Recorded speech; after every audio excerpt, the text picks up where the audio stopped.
ਅੱਜ ਬੁੱਧਵਾਰ ਹੈ ਅਤੇ ਬੁੱਧਵਾਰ ਨੂੰ ਹੁੰਦਾ ਵੰਡਰਫੁਲ ਵੂਮੈਨਸ ਵੈਨਸਡੇ। ਮੈਂ ਅਕਸਰ ਗੱਲ ਕਰਦੀ ਹੁੰਦੀ ਹਾਂ ਕਿ ਕੁਝ ਤਾਂ ਉਹ ਔਰਤਾਂ ਹੁੰਦੀਆਂ ਨੇ ਜਿਨ੍ਹਾਂ ਦੀਆਂ ਕੁਝ ਖਾਸ ਅਚੀਵਮੈਂਟਸ ਹੁੰਦੀਆਂ ਨੇ।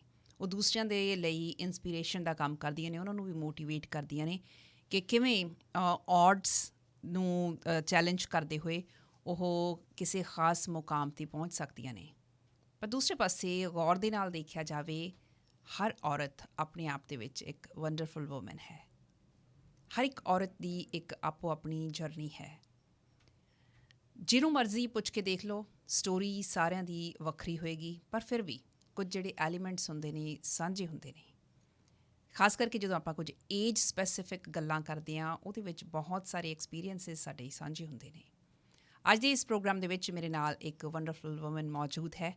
ਉਹ ਹੋਰ ਬਹੁਤ ਸਾਰੀਆਂ ਔਰਤਾਂ ਦੀ ਰਿਪਰੈਜ਼ੈਂਟੇਸ਼ਨ ਵੀ ਕਰੇਗੀ ਅਤੇ ਬਹੁਤ ਸਾਰੀਆਂ ਔਰਤਾਂ ਦਾ ਜਿਹੜਾ ਸਾਂਝਾ ਦੁੱਖ ਦਰਦ ਹੈ ਉਹ ਵੀ ਸਮਝਣ ਦੀ ਕੋਸ਼ਿਸ਼ ਕਰੇਗੀ ਅਤੇ ਉਸ ਦੁੱਖ ਦਰਦ ਦੇ ਵਿੱਚੋਂ ਕਿਵੇਂ ਉੱਭਰਿਆ ਜਾ ਸਕਦਾ ਹੈ, ਕਿਵੇਂ ਲਾਈਫ ਨੂੰ ਸੌਖਾ ਕੀਤਾ ਜਾ ਸਕਦਾ ਹੈ, ਉਹਦੇ ਬਾਰੇ ਗੱਲਬਾਤ ਹੋਏਗੀ। ਸੋ ਜਦੋਂ ਮੈਂ ਔਰਤਾਂ ਦੀ ਅੱਜ ਗੱਲ ਕਰ ਰਹੀ ਹਾਂ, ਇਹ ਨਹੀਂ ਹੈ ਕਿ ਜਿੰਨੇ ਸਾਡੇ ਸੁਣਨ ਵਾਲੇ ਵੀਰ ਨੇ ਉਹ ਪ੍ਰੋਗਰਾਮ ਸੁਣਨਾ ਬੰਦ ਕਰ ਦੇਣ। ਉਹਨਾਂ ਦੇ ਲਈ ਜਿਹੜੀ ਅੱਜ ਦੇ ਇਸ ਪ੍ਰੋਗਰਾਮ ਦੇ ਵਿੱਚ ਔਰਤਾਂ ਸੰਬੰਧੀ ਜਾਣਕਾਰੀ ਹੋਣੀ ਹੈ, ਉਹ ਬਹੁਤ ਕੰਮ ਦੀ ਹੋਣੀ ਆ।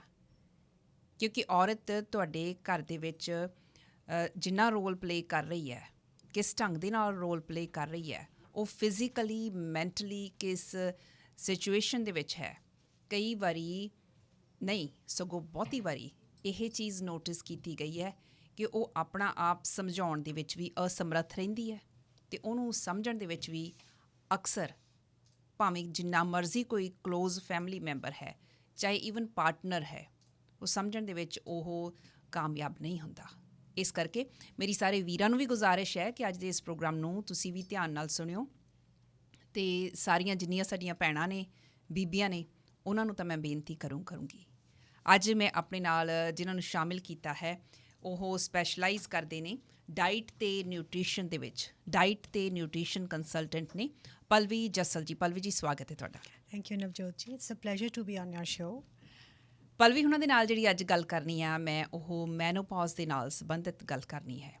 ਮੈਨੋਪੌਜ਼ ਇਹ ਜਿਹੜੀ ਟਰਮ ਹੈ ਕੋਈ ਨਵੀਂ ਟਰਮ ਨਹੀਂ ਹੈ, ਅੰਗਰੇਜ਼ੀ ਦੇ ਵਿੱਚ ਹੈ। ਹੋ ਸਕਦਾ ਹੈ ਕਿ ਪੰਜਾਬੀ ਦੇ ਵਿੱਚ ਜਿਹੜਾ ਤੁਸੀਂ ਕੋਈ ਸ਼ਬਦ ਇਹਦੇ ਲਈ ਤਲਾਸ਼ਣ ਦੀ ਕੋਸ਼ਿਸ਼ ਕਰ ਰਹੇ ਹੋਵੋਗੇ, ਪਰ ਅੱਜ ਅੰਗਰੇਜ਼ੀ ਦੇ ਵਿੱਚ ਇਹ ਜਿਹੜਾ ਸ਼ਬਦ ਹੈ, ਮੈਨੂੰ ਇਹ ਲੱਗਦਾ ਕਿ ਇਹ ਕਾਮਨਲੀ ਇਹੀ ਵਰਤਿਆ ਜਾਂਦਾ, ਇਹੀ ਸਮਝਿਆ ਜਾਂਦਾ। ਪਰ ਫਿਰ ਵੀ ਜਿਨ੍ਹਾਂ ਨੂੰ ਨਹੀਂ ਆਈਡੀਆ ਮੈਨੋਪੌਜ਼ ਕੀ ਹੈ, ਮੈਨੋਪੌਜ਼ ਦੀਆਂ ਕੀ ਸਟੇਜਿਸ ਨੇ, ਮੈਨੋਪੌਜ਼ ਦੇ ਵਿੱਚ ਜਦੋਂ ਔਰਤਾਂ ਐਂਟਰ ਕਰਦੀਆਂ ਨੇ ਉਹਨਾਂ ਦੇ ਕੀ ਸਿੰਪਟਮਸ ਨੇ, ਕਿਹੋ ਜਿਹੇ ਚੈਲੰਜਸ ਨੇ, ਕਿਹੋ ਜਿਹੀ ਉਹਨਾਂ ਨੂੰ ਡਾਈਟ ਲੈਣੀ ਚਾਹੀਦੀ ਹੈ, ਅੱਜ ਇਹ ਸਾਰਾ ਕੁਝ ਕਵਰ ਕਰਨ ਦੀ ਅਸੀਂ ਕੋਸ਼ਿਸ਼ ਕਰਾਂਗੇ। ਜਿੱਥੇ ਕਿਤੇ ਤੁਹਾਨੂੰ ਲੱਗਾ ਕਿ ਤੁਹਾਡੀ ਮਨ ਦੇ ਵਿੱਚ ਸਵਾਲ ਹੈਗਾ ਅਤੇ ਤੁਸੀਂ ਸਟੂਡੀਓ ਦੇ ਵਿੱਚ ਐਨੀ ਟਾਈਮ ਕਾਲ ਕਰ ਸਕਦੇ ਹੋ 6042040600 'ਤੇ। ਸੋ ਪਲਵੀ ਜੀ, ਸਭ ਤੋਂ ਪਹਿਲਾਂ ਇੱਥੋਂ ਹੀ ਸ਼ੁਰੂ ਕਰਦੇ ਹਾਂ ਕਿ ਜੇ ਤੁਸੀਂ ਮੈਨੋਪੌਜ਼ ਟਰਮ ਨੂੰ ਐਕਸਪਲੇਨ ਕਰ ਸਕੋ ਸਾਡੇ ਸੁਣਨ ਵਾਲਿਆਂ ਲਈ। ਮੈਨੋਪੌਜ਼ ਇੱਕ ਸਾਡੀ ਲਾਈਫ ਦਾ ਐਸਾ ਹਿੱਸਾ ਹੈ ਜਿਹੜਾ ਕਿ inevitable part of a woman's life ਹੈ। ਸੋ ਕਿਸੇ ਔਰਤ ਦਾ ਵੀ ਜਿੱਦਾਂ ਫੇਜ਼ਸ ਆਫ ਲਾਈਫ ਹੈ, ਜਿਵੇਂ ਕਿ ਜਦੋਂ ਸਾਈਕਲ ਸ਼ੁਰੂ ਹੁੰਦੇ ਹੈ, ਜਦੋਂ ਪਿਊਬਰਟੀ ਸ਼ੁਰੂ ਹੁੰਦੀ ਹੈ, ਰਾਈਟ, ਉਸ ਤੋਂ ਬਾਅਦ ਜਿਹੜੀ ਚਾਈਲਡ ਬੇਅਰਿੰਗ ਏਜ ਹੁੰਦੀ ਹੈ, ਦੈਨ ਲੇਟਰ ਔਨ ਜਦੋਂ ਸਾਡੇ ਸਾਈਕਲਸ ਸਟਾਪ ਹੋ ਜਾਂਦੇ ਆ, ਉਸ ਏਜ ਨੂੰ ਅਸੀਂ ਮੈਨੋਪੌਜ਼ ਕਹਿੰਦੇ ਹਾਂ। ਉਹ ਸਾਡੀ ਸਟੇਜ ਅਚੀਵ ਹੁੰਦੀ ਹੈ, ਰਾਈਟ। ਔਰ ਅੱਜ ਕੱਲ੍ਹ ਜਿਵੇਂ ਕਿ ਸਾਡੇ ਲਾਈਫ ਸਟਾਈਲ ਚੇਂਜ ਹੋ ਗਏ ਹੈ, ਮੈਨੋਪੌਜ਼ ਦਾ ਜਿਹੜਾ ਆਮ ਤੌਰ 'ਤੇ ਜਿਹੜੀ ਏਜ ਕਹੀ ਜਾਂਦੀ ਸੀ ਦੈਟ ਵਾਜ਼ 48 to 51, ਲੇਕਿਨ ਅੱਜ ਕੱਲ੍ਹ ਬਹੁਤ ਜਲਦੀ ਵੀ ਵੂਮਨ ਨੂੰ ਇਹ ਪ੍ਰੋਬਲਮ ਆਉਣ ਲੱਗ ਗਈ ਹੈਗੀ ਹੈ, ਬਿਕੋਜ਼ ਦੇਰ ਆਰ ਸਰਟਨ ਹਾਰਮੋਨਲ ਇਸ਼ੂਜ਼ ਜਿਨ੍ਹਾਂ ਦਾ ਸੰਬੰਧ ਸਾਡੇ ਲਾਈਫ ਸਟਾਈਲ ਨਾਲ ਹੈ, ਜਿੱਦਾਂ ਕਿ ਸਟਰੈਸ ਇੱਕ ਇਨਐਵਿਟੇਬਲ ਪਾਰਟ ਹੈ। ਗਲਤ ਆਹਾਰ ਅਤੇ ਵਿਹਾਰ ਦੇ ਕਰਕੇ ਮੈਨੋਪੌਜ਼ ਜਿਹੜਾ ਹੈ ਉਹ ਜਲਦੀ ਆ ਜਾਂਦਾ। ਔਰ ਇਹ ਵੀ ਹੈ ਕਿ ਅੱਜ ਕੱਲ੍ਹ ਮੈਂ ਆਪਣੀ ਪ੍ਰੈਕਟਿਸ 'ਚ ਦੇਖਦੀ ਹਾਂ, ਮਦਰਸ ਬਹੁਤ ਕੰਸਰਨਡ ਹੁੰਦੀਆਂ ਕਿ ਬੱਚੀ 8 ਸਾਲ ਦੀ ਹੈ, ਉਹਦੇ ਸਾਈਕਲਸ ਆ ਜਾਂਦੇ ਆ। ਹੁਣ ਜਿਹੜੇ ਬੱਚੇ ਦੇ 8 ਜਾਂ 10 ਸਾਲ ਦੀ ਉਮਰ ਦੇ ਵਿੱਚ ਸਾਈਕਲਸ ਆਏ ਆ, ਉਹਦਾ ਮੈਨੋਪੌਜ਼ ਵੀ ਜਲਦੀ ਹੋਏਗਾ, ਰਾਈਟ। ਸੋ ਇਹ ਸਾਰੇ ਫੈਕਟਰਸ ਡਿਸਾਈਡ ਕਰਦੇ ਆ। ਜਦੋਂ ਤੁਹਾਡੇ ਸਾਈਕਲਸ ਸਟਾਪ ਹੋਇਆ ਨੂੰ 6 ਮਹੀਨੇ ਐਟਲੀਸਟ ਹੋ ਜਾਣ, so you don't have the your normal regular menstrual cycles, then we say that ਕਿ ਹਾਂ ਮੋਟੇ ਤੌਰ 'ਤੇ ਕਿ ਮੈਨੋਪੌਜ਼ ਹੋ ਚੁੱਕਿਆ ਹੈ। ਸੋ ਮੈਨੋਪੌਜ਼ ਇੱਕ ਐਸੀ ਸਟੇਜ ਹੈ ਜਿਹਦੇ ਵਿੱਚ ਇੱਕ ਟਰਮੋਇਲ ਹੁੰਦਾ ਹੈ ਜਿਹੜਾ ਕਿ ਤੁਹਾਡੇ ਹਾਰਮੋਨਸ ਨੂੰ ਅਫੈਕਟ ਕਰਦਾ ਹੈ, ਤੁਹਾਡੇ ਬੋਡੀ ਵੇਟ ਨੂੰ ਅਫੈਕਟ ਹੁੰਦਾ। Mostly woman like have this concern, ਜਿਹਦੇ ਵਿੱਚ ਤੁਹਾਡਾ ਬੈਲੀ ਫੈਟ ਵੱਧਦਾ ਜਾਂਦਾ ਹੈ। ਸੋ ਦੇਰ ਆਰ ਸਰਟਨ ਥਿੰਗਸ ਜਿਹੜੀਆਂ ਕਿ ਮੈਨੋਪੌਜ਼ ਦੇ ਨਾਲ ਐਸੋਸੀਏਟਡ ਰਹਿੰਦੀਆਂ ਹੀ ਹੈਗੀਆਂ। ਇਹ ਜਿਹੜੇ ਜਦੋਂ ਮੈਨੋਪੌਜ਼ ਦੇ ਵਿੱਚ ਔਰਤਾਂ ਐਂਟਰ ਕਰਦੀਆਂ ਨੇ, ਤੇ ਇਹ ਪ੍ਰੋਸੈਸ ਕਿੰਨਾ ਕੁ ਲੰਬਾ ਹੁੰਦਾ ਹੈ? ਓ ਗॉड, ਇਹ ਤਾਂ ਬਹੁਤ ਹੀ ਡਿਫਿਕਲਟ ਸਵਾਲ ਹੈ ਬਿਕੋਜ਼ ਕਿਸੇ ਲਈ ਇਹ ਅਚਾਨਕ ਹੀ ਹੋ ਸਕਦਾ ਹੈ, ਬਟ ਹਾਂ। ਕੁਝ ਲੋਕਾਂ ਲਈ ਇਹ ਜਿਹੜਾ ਨਾਰਮਲ ਆਪਾਂ ਕਹਿੰਦੇ ਆ ਕਿ 2-2.5 ਸਾਲ ਚੱਲਦਾ, ਲੇਕਿਨ ਕੁਝ ਲੋਕਾਂ ਲਈ ਇਹ ਕਾਫੀ ਲੰਬਾ ਪੀਰੀਅਡ ਚੱਲ ਜਾਂਦਾ ਹੈ। ਸੇ ਨਵਜੋਤ ਜੀ, ਕਈ ਵਾਰੀ ਮੇਰੇ ਕੋਲ ਕਲਾਇੰਟਸ ਬੈਠਦੇ ਆ ਕਿ ਜਦੋਂ ਇੰਡੀਆ ਕਲੀਨਿਕ ਤੇ ਜਦੋਂ ਮੇਰੇ ਕੋਲ ਮੈਨੋਪੌਜ਼ਲ ਵੂਮਨ ਆਉਂਦੇ ਸੀ, ਪੈਰੀਮੈਨੋਪੌਜ਼ਲ ਵੂਮਨ ਆਉਂਦੇ ਸੀ, ਮੈਂ ਉਹਨਾਂ ਨੂੰ ਪੁੱਛਣਾ ਕਿ ਕੀ ਗੱਲ ਅੱਜ ਤੁਸੀਂ ਕੁਝ ਅੱਛਾ ਜਿਹਾ ਨਹੀਂ ਲੱਗ ਰਹੀ, ਯੂ ਆਰ ਨਾਟ ਹੈਪੀ। ਤੇ ਉਦੋਂ ਕੀ ਹੁੰਦਾ ਸੀ, ਉਹ ਫੁੱਟ ਕੇ ਰੋਣਾ ਸ਼ੁਰੂ ਕਰ ਦਿੰਦੇ ਸੀਗੇ। ਐਸਾ ਨਹੀਂ ਹੈ ਕਿ ਹਸਬੈਂਡ ਟੌਰਚਰ ਕਰ ਰਿਹਾ, ਬੱਚੇ ਚੰਗੇ ਨਹੀਂ ਹਨ, there is no problem, but problem ਕਾਹਦੇ 'ਚ ਹੈ? ਪ੍ਰੋਬਲਮ ਤੁਹਾਡੇ ਹਾਰਮੋਨਸ 'ਚ ਹੈ। ਸਿਚੁਏਸ਼ਨਸ ਤੁਹਾਡੇ ਆਸ-ਪਾਸ ਸੇਮ ਹੈਗੀਆਂ ਜਿਹੜੀਆਂ ਕਿ ਸਾਲ ਪਹਿਲਾਂ 2 ਸਾਲ ਪਹਿਲਾਂ ਵੀ ਸੀਗੀਆਂ, ਲੇਕਿਨ how your hormones are reacting to that thing changes. So ਇਸ ਕਰਕੇ ਜਿਹੜਾ ਮੈਨੋਪੌਜ਼ ਹੈ ਉਹ ਇੱਕ ਸਟੋਰਮ, ਮੈਂ ਇਹਨੂੰ ਇੱਕ ਨਾਮ ਦਿੰਦੀ, ਇੱਕ ਤੂਫਾਨ ਹੈ ਇੱਕ ਹਾਰਮੋਨਸ ਦਾ, ਜਿਹਦੇ ਵਿੱਚ ਕਈ ਵਾਰ ਸਮਝ ਹੀ ਨਹੀਂ ਲੱਗਦਾ, ਦਿਲ ਕਰਦਾ ਹੈ ਕਿ ਰੋਈ ਜਾਓ, ਬੈਠੇ ਹੈ, ਬੱਚਾ ਕੁਝ ਕਰ ਰਿਹਾ, ਪਹਿਲਾਂ ਵੀ ਉਹੀ ਕੁਝ ਕਰ ਰਿਹਾ ਸੀ, ਲੇਕਿਨ ਹੁਣ ਤੁਹਾਨੂੰ ਜ਼ਿਆਦਾ ਗੁੱਸਾ ਆਉਂਦਾ। ਵਿਚਾਰੇ ਹਸਬੈਂਡ ਦੀ ਵੀ ਸ਼ਾਮਤ ਆਈ ਰਹਿੰਦੀ ਹੈ, ਬੱਚਿਆਂ 'ਤੇ ਕਿਉਂ ਨਹੀਂ ਕੀਤਾ, why you didn't clean up. So all these things happen because mood swings are inevitable part. Hot flashes ਕਈ ਔਰਤਾਂ ਨੂੰ ਹੁੰਦੇ ਹੈ, ਜਿੱਦਾਂ ਰਾਤ ਨੂੰ ਤੁਹਾਨੂੰ ਬਹੁਤ ਪਸੀਨਾ ਆਉਂਦਾ, ਠੰਡ ਦੇ ਵਿੱਚ ਵੀ ਤੁਹਾਨੂੰ ਲੱਗਦਾ ਹੈ ਕਿ ਮੈਨੂੰ ਪਸੀਨਾ ਆ ਰਿਹਾ ਹੈ। ਕੁਛ ਵੂਮਨ ਨੂੰ ਦੇ ਹੈਵ ਐਂਗਜ਼ਾਈਟੀ ਇਸ਼ੂਜ਼, ਰਾਈਟ, ਲੜਨ ਨੂੰ ਦਿਲ ਕਰਦਾ, you are angry woman at that time. So ਇਹ ਸਾਰੀਆਂ ਚੇਂਜਸ ਹੁੰਦੀਆਂ, ਇਹ ਤਾਂ ਸਾਰੀਆਂ ਬਿਹੇਵੀਅਰਲ ਚੇਂਜਸ ਹੈ, ਲੇਕਿਨ ਕੁਛ ਫਿਜ਼ੀਕਲ ਚੇਂਜਸ ਹੈ, ਜਿਵੇਂ ਕਿ ਬੈਲੀ ਫੈਟ ਵੱਧ ਜਾਂਦਾ ਹੈ, ਔਰ ਬਜਾਏ ਕਿ ਤੁਹਾਡੇ ਥਾਈਜ਼ ਔਰ ਤੁਹਾਡੇ ਹਿਪਸ 'ਤੇ ਜਿਹੜੀ ਫੈਟ ਡੈਪੋਜੀਸ਼ਨ ਹੈ ਉਹ ਘੱਟ ਜਾਂਦੀ ਹੈ, ਲੇਕਿਨ ਤੁਹਾਡਾ ਬੈਲੀ ਫੈਟ ਜਿਹੜਾ ਹੈ ਬਹੁਤ ਵਧਣਾ ਸ਼ੁਰੂ ਹੋ ਜਾਂਦਾ ਹੈ। So that is a part of concern. ਉਹਦੇ ਨਾਲ ਬਹੁਤ ਸਾਰੀਆਂ ਹੈਲਥ ਪ੍ਰੋਬਲਮਸ ਆਉਂਦੀਆਂ, ਲੇਕਿਨ ਜੇ ਆਪਾਂ ਸ਼ੁਰੂਆਤ ਤੋਂ ਹੀ ਧਿਆਨ ਰੱਖੀਏ, by the time we are like 40 or 41, ਜੇ ਉਦੋਂ ਤੋਂ ਹੀ ਥੋੜ੍ਹਾ ਧਿਆਨ ਰੱਖਣਾ ਸ਼ੁਰੂ ਕਰੀਏ, ਕਿਉਂਕਿ ਇਹ ਤਾਂ ਹੋਣਾ ਹੀ ਹੈ, ਤਾਂ ਆਪਾਂ ਆਪਣੇ ਆਪ ਨੂੰ ਤਿਆਰ ਕਰ ਸਕਦੇ ਹਾਂ। ਹੁਣ ਸਾਨੂੰ ਪਤਾ ਹੈ ਕਿ ਇਹ ਏਰੀਆ ਦੇ ਵਿੱਚ ਕ੍ਰਾਈਮ ਹੈ, ਅਸੀਂ ਆਪਣੇ ਤਾਲੇ ਸਾਰੇ ਠੀਕ ਕਰਕੇ ਰੱਖੀਏ ਤਾਂ we can be like in a better position to save ourselves, ਕਿਉਂਕਿ ਕ੍ਰਾਈਮ ਤਾਂ ਹੋਣਾ ਹੀ ਹੈ ਜੇ ਅਸੀਂ ਆਪਣੇ ਆਪ ਨੂੰ ਇਕਵਿਪ ਕਰਕੇ ਰੱਖਾਂਗੇ। So that will be a better thing to do. So menopause ਦੀ ਵੀ ਪ੍ਰੈਪਰੇਸ਼ਨ ਕੀਤੀ ਜਾ ਸਕਦੀ ਹੈ? Yes, definitely, yes. ਜਿਸ ਤਰ੍ਹਾਂ ਅਸੀਂ ਕਹਿੰਦੇ ਹਾਂ ਕਿ ਪ੍ਰੀ ਪ੍ਰੈਗਨੈਂਸੀ ਜਾਂ ਪ੍ਰੀਨੇਟਲ ਇਹ ਸਾਰਾ ਜਿਹੜਾ ਆਪਣੀ ਹੈਲਥ ਦਾ ਧਿਆਨ ਰੱਖਿਆ ਜਾਣਾ ਚਾਹੀਦਾ, ਮੈਨੋਪੌਜ਼ ਦੀ ਵੀ ਤਿਆਰੀ ਕੀਤੀ ਜਾਣੀ ਚਾਹੀਦੀ ਹੈ। ਕਿੰਨੀ ਕੁ ਏਜ 'ਤੇ ਤੁਸੀਂ ਸੋਚਦੇ ਹੋ ਕਿ ਸਾਨੂੰ ਇਹਦੇ ਬਾਰੇ ਸੋਚਣਾ ਚਾਹੀਦਾ? ਤੁਸੀਂ ਬੇਸ਼ੱਕ ਇਹ ਦੱਸਿਆ ਕਿ ਪਹਿਲਾਂ ਹੁੰਦਾ ਸੀ 48 ਤੋਂ 51 ਸਾਲ ਦੀ ਉਮਰ ਦੇ ਵਿੱਚ ਇਹ ਸਮਝਿਆ ਜਾਂਦਾ ਸੀ, ਪਰ ਹੁਣ ਅਰਲੀ ਏਜਸ ਦੇ ਵਿੱਚ ਵੀ ਹੋਣ ਲੱਗ ਗਿਆ। ਫਿਰ ਇਹ ਤਾਂ ਕਨਫਿਊਜ਼ਨ ਵਾਲੀ ਗੱਲ ਹੋ ਗਈ ਨਾ, ਹੁਣ ਪਤਾ ਨਹੀਂ ਲੱਗਦਾ ਕਿ ਇਹ ਪ੍ਰੋਸੈਸ ਸ਼ੁਰੂ ਹੋ ਗਿਆ, ਕਿਉਂਕਿ ਪ੍ਰੈਪਰੇਸ਼ਨ ਤਾਂ ਔਖੀ ਹੈ ਨਾ। ਇਹ ਤਾਂ ਤੁਹਾਡਾ ਬਹੁਤ ਰੈਲੇਵੈਂਟ ਸਵਾਲ ਹੈ, ਬਿਕੋਜ਼ ਆਪਾਂ ਨੂੰ ਨਹੀਂ ਪਤਾ ਕਿ ਸਾਡੀ ਬਾਡੀ ਕਿਵੇਂ ਰਿਐਕਟ ਕਰੇਗੀ, ਕਿੱਦਾਂ ਸਾਡਾ ਨਿਊਟ੍ਰੀਸ਼ਨਲ ਸਟੇਟਸ ਹੈਗਾ, ਬਿਕੋਜ਼ ਤੁਹਾਡੀ ਬਾਡੀ ਦੇ ਵਿੱਚ ਕੁਝ ਐਸੇ ਨਿਊਟ੍ਰੀਐਂਟਸ ਹੈਗੇ ਆ ਜਿਹੜਾ ਕਿ ਇੰਪੋਰਟੈਂਟ ਰੋਲ ਪਲੇ ਕਰਦੇ ਹੈ ਕਿ ਲੇਕਿਨ ਜਿਹੜੇ ਜਰਨਲਾਈਜ਼ ਸਿੰਪਟਮਸ ਮੈਂ ਕਿਹਾ, ਤੁਹਾਨੂੰ ਮੂਡ ਸਵਿੰਗਸ ਹੋਣੇ ਸ਼ੁਰੂ ਹੋਣ ਤਾਂ ਸੋਚ ਲਓ ਵੀ ਤੁਹਾਡਾ ਮੈਨੋਪੌਜ਼ ਸੈਟ ਇਨ ਹੋ ਗਿਆ। ਮੈਨੋਪੌਜ਼ ਦੇ ਵਿੱਚ ਹੁੰਦਾ ਕੀ ਹੈ, ਰਾਈਟ? ਮੈਨੋਪੌਜ਼ ਇੱਕ ਐਸੀ ਸਟੇਜ ਹੈ ਜਿਹਦੇ ਵਿੱਚ ਤੁਹਾਡਾ ਜਿਹੜਾ ਮਸਲ ਮਾਸ ਹੈਗਾ ਉਹ ਲੂਜ਼ ਹੋਣਾ ਸ਼ੁਰੂ ਹੋ ਜਾਂਦਾ। ਹੁਣ ਦੇਖੋ, ਕਈ ਵੂਮਨ ਹੁੰਦੇ ਆ ਲਾਈਕ ਉਹਨਾਂ ਦੇ ਜਿੱਦਾਂ ਆਰਮਸ ਦਾ ਮਸਲਸ ਜਿਹੜਾ ਹੈ ਉਹ ਲਟਕਣਾ ਸ਼ੁਰੂ ਹੋ ਜਾਂਦਾ, ਪੇਟ ਲਟਕਣਾ ਸ਼ੁਰੂ ਹੋ ਜਾਂਦਾ, ਸਕਿਨ ਲੂਜ਼ ਹੋ ਜਾਂਦੀ ਹੈ, ਦੈਨ ਜਿਹੜਾ ਗੋਡਿਆਂ ਦੇ ਉੱਪਰ ਮਾਸ ਲਟਕਣਾ ਸ਼ੁਰੂ ਹੋ ਜਾਂਦਾ। ਸੋ ਆਲ ਦੀਜ਼ ਸਿੰਪਟਮਸ ਆਰ ਜਿਹੜੀ ਹੈ ਇਹ ਮਸਲ ਮਾਸ ਦੇ ਨਾਲ ਰਿਲੇਟਡ ਹੈਗੇ। ਤੁਹਾਡੇ ਐਨਰਜੀ ਲੈਵਲਸ ਲੋ ਹੋ ਜਾਂਦੇ ਆ, ਲੇਕਿਨ ਜਿੱਦਾਂ ਹੀ ਤੁਹਾਡਾ ਮਸਲ ਮਾਸ ਜਿਹੜਾ ਹੈਗਾ ਉਹ ਘੱਟ ਜਾਂਦਾ, ਉਹਦਾ ਮਤਲਬ ਕੀ ਹੁੰਦਾ, ਤੁਹਾਡਾ ਜਿਹੜਾ ਮੈਟਾਬੋਲਿਜ਼ਮ ਹੈ ਉਹ ਘੱਟ ਸਲੋ ਹੋ ਜਾਂਦਾ ਹੈ। ਸੋ ਮੈਟਾਬੋਲਿਜ਼ਮ, ਬੇਸਲ ਮੈਟਾਬੋਲਿਕ ਰੇਟ ਇੱਕ ਐਸਾ, ਨਵਜੋਤ ਜੀ, ਇੱਕ ਪੈਮਾਨਾ ਹੈ ਜਿਹੜਾ ਕਿ ਸਾਨੂੰ ਦੱਸਦਾ ਹੈ ਕਿ ਅਸੀਂ ਜਦੋਂ ਰੈਸਟਿੰਗ ਪੋਜੀਸ਼ਨ 'ਤੇ ਹੈਗੇ ਹਾਂ, ਸਾਡੀ ਬਾਡੀ ਕਿੰਨੀ ਐਨਰਜੀ ਯੂਜ਼ ਕਰਦੀ ਹੈ। ਹੁਣ ਦੇਖੋ, ਆਪਾਂ ਬੈਠੇ, ਆਪਾਂ ਸੌਂ ਰਹੇ ਹਾਂ, ਲੇਕਿਨ ਸਾਡਾ ਬ੍ਰੇਨ ਵਰਕ ਕਰ ਰਿਹਾ, ਸਾਡਾ ਦਿਲ ਧੜਕ ਰਿਹਾ, ਸਾਰੇ ਸਰੀਰ ਦੇ ਵਿੱਚ ਬਲੱਡ ਪਹੁੰਚਾ ਰਿਹਾ, ਕਿਡਨੀਜ਼ ਫਿਲਟਰ ਕਰ ਰਹੀਆਂ, ਸੋ ਐਵਰੀਥਿੰਗ ਇਜ਼ ਗੋਇੰਗ ਔਨ। ਉਹਨੂੰ ਚਲਾਉਣ ਵਾਸਤੇ ਸਾਨੂੰ ਕੁਝ ਐਨਰਜੀ ਚਾਹੀਦੀ ਹੈ, that is the basal metabolic rate. ਲੇਕਿਨ ਜਦੋਂ ਤੁਹਾਡਾ ਮਸਲ ਮਾਸ ਲੂਜ਼ ਹੁੰਦਾ ਹੈ ਤਾਂ ਇਹ ਮੈਟਾਬੋਲਿਕ ਰੇਟ ਜਿਹੜਾ ਹੈ ਉਹ ਘੱਟ ਜਾਂਦਾ ਹੈ, ਯਾਨੀ ਕਿ ਉਹੀ ਸੇਮ ਕੰਮ ਕਰਨ ਲਈ ਤੁਹਾਨੂੰ ਕੈਲਰੀਜ਼ ਜਿਹੜੀਆਂ ਹੈ ਉਹ ਘੱਟ ਚਾਹੀਦੀਆਂ। ਲੇਕਿਨ ਜਿੱਦਾਂ ਵੀ ਹੁਣ ਏਜ ਹੁੰਦੀ ਹੈ, ਵੀ ਆਰ ਲਾਈਕ, ਹੁਣ ਅਸੀਂ ਸੋਸ਼ਲਾਈਜ਼ ਵੀ ਕਰਦੇ ਹਾਂ, ਬਥੇਰੇ ਕੰਮ ਕਰ ਲਏ, we have more friends, craving ਹੋ ਰਹੀ ਹੈ, ਬੜੇ ਖੁਸ਼ ਹਾਂ ਜੀ, ਲਿਆਓ ਲੱਡੂ ਆਓ, ਲੇਕਿਨ ਜੇ ਦੁਖੀ ਹਾਂ ਤਾਂ ਲਿਆਓ ਬਰਾਊਨੀ, ਲਿਆਓ ਚਾਕਲੇਟ, ਐਵਰੀਥਿੰਗ। ਤਾਂ ਉਹਦੇ ਨਾਲ ਜਿਹੜਾ ਸਾਡਾ ਫੂਡ ਇਨਟੇਕ ਹੈ ਉਹ ਵੱਧ ਜਾਂਦਾ ਹੈ, ਤਾਂ ਡੈਫੀਨੇਟਲੀ ਉਹਦੇ ਨਾਲ ਤੁਹਾਡਾ ਬੇਸਿਕ ਮੈਟਾਬੋਲਿਕ ਰੇਟ ਹੋਰ ਵੀ ਸਲੋ ਹੋ ਜਾਂਦਾ ਹੈ। ਲੇਕਿਨ ਚੀਜ਼ਾਂ ਉਨੀਆਂ ਹੀ ਖਾ ਰਹੇ ਹਾਂ, ਲੇਕਿਨ ਸਰੀਰ ਨੂੰ ਲੋੜ ਨਹੀਂ ਹੈ, ਤਾਂ ਤੁਹਾਡਾ ਜਿਹੜਾ ਬੈਲੈਂਸ ਹੈਗਾ ਕੈਲਰੀਜ਼ ਦਾ ਵੱਧਦਾ ਜਾਂਦਾ ਹੈ, ਉਹਦੇ ਨਾਲ ਤੁਹਾਨੂੰ ਤੁਹਾਡਾ ਵੇਟ ਵੀ ਵੱਧਦਾ ਜਾਏਗਾ, that will be a problem later on. ਤੁਸੀਂ ਇੱਕ ਟਰਮ ਯੂਜ਼ ਕੀਤੀ ਸੀ ਹੁਣੇ, ਪੈਰੀਮੈਨੋਪੌਜ਼ਲ Yeah. ਸਟੇਜ, ਉਹ ਕੀ ਆ? ਮੈਨੋਪੌਜ਼ਲ ਸਟੇਜ ਉਹ ਹੈ ਜਦੋਂ ਸਾਡਾ ਮੈਨੋਪੌਜ਼ ਸੈੱਟ ਹੋਣਾ ਸ਼ੁਰੂ ਹੁੰਦਾ ਹੈ, ਬਿਫੋਰ ਦੈਟ ਹੈਪਨਸ, ਰਾਈਟ? ਸੋ ਇਸ ਸਟੇਜ ਦੇ ਵਿੱਚ ਸਾਨੂੰ ਕੁਝ ਨਿਊਟ੍ਰੀਐਂਟਸ ਦੇ ਬਾਰੇ ਧਿਆਨ ਰੱਖਣਾ ਹੈ। ਹੁਣ ਜਿਵੇਂ ਅਸੀਂ ਦੇਖਿਆ, ਜਿਵੇਂ ਜਿਵੇਂ ਆਪਾਂ ਵੱਡੇ ਹੁੰਦੇ ਜਾਂਦੇ ਹਾਂ, ਵੀ ਆਰ ਏਜਿੰਗ, ਸਾਡੇ ਜਿਹੜੇ ਗੋਡੇ ਆ ਉਹਦੇ ਵਿੱਚ ਆਸਟੀਓਆਰਥਰਾਈਟਿਸ ਹੁੰਦਾ, ਯਾਨੀ ਕਹਿੰਦੇ ਨਾ ਗੋਡਿਆਂ ਦੀ ਗਰੀਸ ਖਤਮ ਹੋ ਗਈ ਹੈ। So it might be related to our hormonal this thing. ਸਾਡੀਆਂ ਜਿਹੜੀਆਂ, ਇੱਕ ਤਾਂ ਆਸਟੀਓਆਰਥਰਾਈਟਿਸ ਦੀ ਗੱਲ ਕਰੇ, ਇੱਕ ਹੁੰਦਾ ਆਸਟੀਓਪੋਰੋਸਿਸ, ਜਿਹਦੇ ਵਿੱਚ ਸਾਡੀਆਂ ਹੱਡੀਆਂ ਭੁਰਨੀਆਂ ਸ਼ੁਰੂ ਹੋ ਜਾਂਦੀਆਂ, ਖੁਰਨ ਲੱਗ ਜਾਂਦੀਆਂ। ਖੁਰਨ ਲੱਗ ਜਾਂਦੀਆਂ। ਉਹਦੇ ਵਿੱਚ ਕੀ ਹੈ, ਸਾਡੇ ਬਾਡੀ ਦੇ ਵਿੱਚ ਜਿਹੜਾ ਕੈਲਸ਼ੀਅਮ ਹੈ ਉਹ ਘਟ ਜਾਂਦਾ ਹੈ।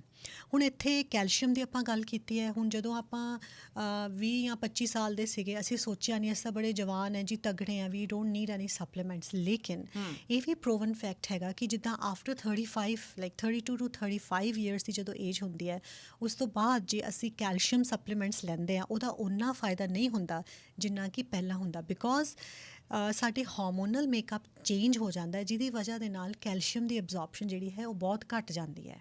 ਸੋ ਪੈਰੀਮੈਨੋਪੌਜ਼ਲ, ਮੈਨੂੰ ਤਾਂ ਇਹ ਲੱਗਦਾ ਕਿ ਸਾਨੂੰ ਸਾਰੀ ਜ਼ਿੰਦਗੀ ਗਰਲਸ ਨੂੰ ਇਹਦੇ ਲਈ ਪ੍ਰਿਪੇਅਰ ਕਰਨਾ ਚਾਹੀਦਾ ਹੈ, ਬਿਕੋਜ਼ ਬਾਅਦ 'ਚੋਂ ਜੇ ਪ੍ਰੋਬਲਮ ਹੋ ਗਈ ਫਿਰ ਤਾਂ ਗੋਡੇ ਬਦਲਣੇ ਹੀ ਹੈ, ਫਿਰ ਤਾਂ ਅਸੀਂ ਅਸੀਂ એનર્ਜੀ ਵਾਲੀਆਂ ਗੋਲੀਆਂ ਖਾਣੀਆਂ ਹੀ ਹੈ।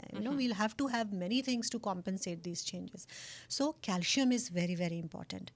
ਹੁਣ ਆਪਾਂ ਕੈਲਸ਼ੀਅਮ ਦੀਆਂ ਟੈਬਲੇਟਸ ਲੈ ਲੈਂਦੇ ਹਾਂ। ਫਿਰ ਇੱਥੇ ਮੈਂ ਦੇਖਿਆ ਕੈਨੇਡਾ ਦੇ ਵਿੱਚ, ਜਦੋਂ ਮੈਂ ਇੰਡੀਆ ਵੀ I am visiting here in Canada, India ਦੇ ਵਿੱਚ ਵੀ ਮੈਂ ਦੇਖਿਆ ਕਿ ਜਦੋਂ ਹੁਣ ਅਸੀਂ ਕਈ ਵਾਰੀ ਸਾਡੀ ਕਲੀਨਿਕ 'ਤੇ we do so much of charity work, ਉਹਦੇ ਵਿੱਚ ਅਸੀਂ ਜਿਹੜੀਆਂ ਲੇਬਰ ਕਲਾਸ ਹੈਗੀ, ਉਹਨਾਂ ਦੇ ਅਸੀਂ ਵਿਟਾਮਿਨ ਡੀ ਦੇ ਟੈਸਟਿੰਗ ਦੇ ਕੈਂਪਸ ਲਗਾਉਂਦੇ ਸੀਗੇ। ਤਾਂ ਉਹਦੇ ਵਿੱਚ ਆਪਾਂ ਤਾਂ ਕਹੀਏ ਇਹ ਤਾਂ ਲੇਬਰਰਸ ਹੈਗੇ, ਤਾਂ ਸਾਰਾ ਦਿਨ ਧੁੱਪ 'ਚ ਕੰਮ ਕਰਦੇ ਆ, but no, it was proven. ਇਹ ਮੇਰਾ ਖੁਦ ਦਾ ਕਲੀਨਿਕਲ ਐਕਸਪੀਰੀਅੰਸ ਹੈਗਾ। We have the data also ਕਿ ਜਿਹੜੀਆਂ ਲੇਬਰਰ ਵੂਮਨ ਵੀ ਹੈਗੀਆਂ, ਉਹਨਾਂ ਨੂੰ ਵੀ ਇਹ ਪ੍ਰੋਬਲਮ ਹੈ, ਉਹਨਾਂ ਨੂੰ ਵਿਟਾਮਿਨ ਡੀ ਘੱਟ ਹੈ। ਜੇ ਤੁਹਾਡਾ ਵਿਟਾਮਿਨ ਡੀ ਘੱਟ ਹੈ, calcium definitely it is going to get affected. ਜੇ ਕੈਲਸ਼ੀਅਮ ਘੱਟ ਹੈ ਤਾਂ ਵਿਟਾਮਿਨ ਡੀ ਦੀ ਐਬਜ਼ੌਰਪਸ਼ਨ ਨਹੀਂ ਹੋਏਗੀ। ਆਪਾਂ ਇਹਨਾਂ ਦੋਨਾਂ ਫੈਕਟਰਸ ਬਾਰੇ ਸੋਚਦੇ ਹਾਂ ਨਵਜੋਤ ਦੀ, ਲੇਕਿਨ ਇੱਕ ਹੋਰ ਜਿਹੜੀ ਚੀਜ਼ ਹੈ ਉਹ ਹੈ ਮੈਗਨੀਸ਼ੀਅਮ। ਮੈਂ ਬਹੁਤ ਸਾਰੀਆਂ, ਜਿੱਦਾਂ ਕਲੀਨਿਕਲ ਪ੍ਰੈਕਟਿਸ ਹੈ ਮੇਰੀ, ਤਾਂ ਮੈਂ ਦੇਖਦੀ ਹਾਂ ਕਿ ਬਹੁਤ ਸਾਰੀਆਂ ਵਿਮਨ ਹੈ ਜਿਨ੍ਹਾਂ ਨੂੰ ਕੁੜਲ ਪੈ ਜਾਂਦੇ ਆ, ਉਹਨਾਂ ਦੀਆਂ ਨਸਾਂ ਖਿੱਚੀਆਂ ਜਾਂਦੀਆਂ, ਜਿੱਦਾਂ ਕਹਿੰਦੇ ਕਾਵਜ਼ ਸਾਡੇ ਸੁੱਜੇ ਪਏ ਆ, ਰਾਈਟ? ਦਿਖਦੇ ਨਹੀਂ ਆ, ਲੇਕਿਨ ਅਕੜਨ ਹੈ, ਜਕੜਨ ਹੈ ਸਰੀਰ। ਸਵੇਰੇ ਉੱਠਦੇ ਆ ਤਾਂ ਦਿਲ ਨਹੀਂ ਕਰਦਾ ਉੱਠਣ ਨੂੰ।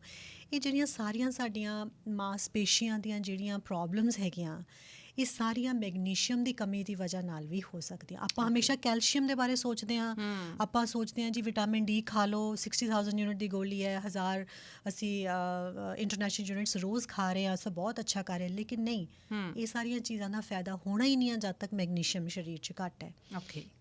ਇਸ ਤੋਂ ਇਲਾਵਾ ਜਦੋਂ ਆਪਾਂ ਹੁਣ ਕੈਲਸ਼ੀਅਮ ਦੀ ਗੱਲ ਕੀਤੀ ਹੈ, ਦੁਨੀਆ ਸਾਰੀ ਕੈਲਸ਼ੀਅਮ ਖਾ ਰਹੀ ਹੈ ਜੀ।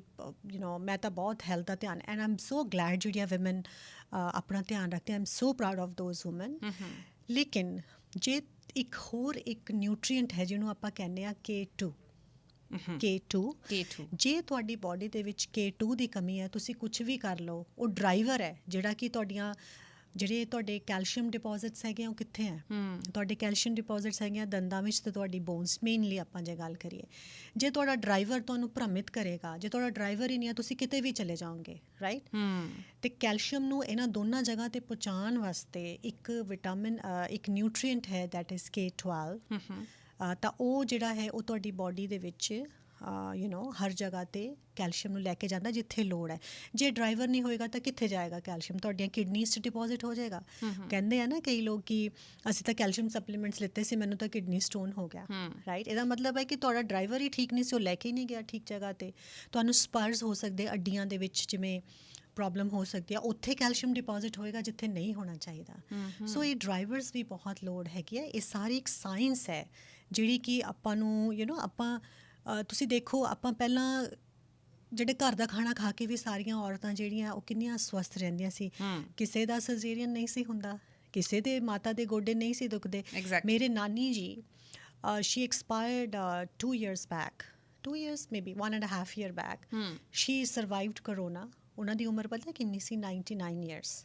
ਉਹਨਾਂ ਨੂੰ ਕੋਵਿਡ ਹੋਇਆ ਇੰਡੀਆ ਵਿੱਚ, ਸ਼ੀ ਸਰਵਾਈਵਡ। ਉਹਨਾਂ ਦਾ ਇੱਕ ਵੀ ਮਤਲਬ ਜਿਹੜੇ ਉਹਨਾਂ ਦੇ 4-5 ਦੰਦ ਸੀਗੇ, they were original. She was not on any kind of medication.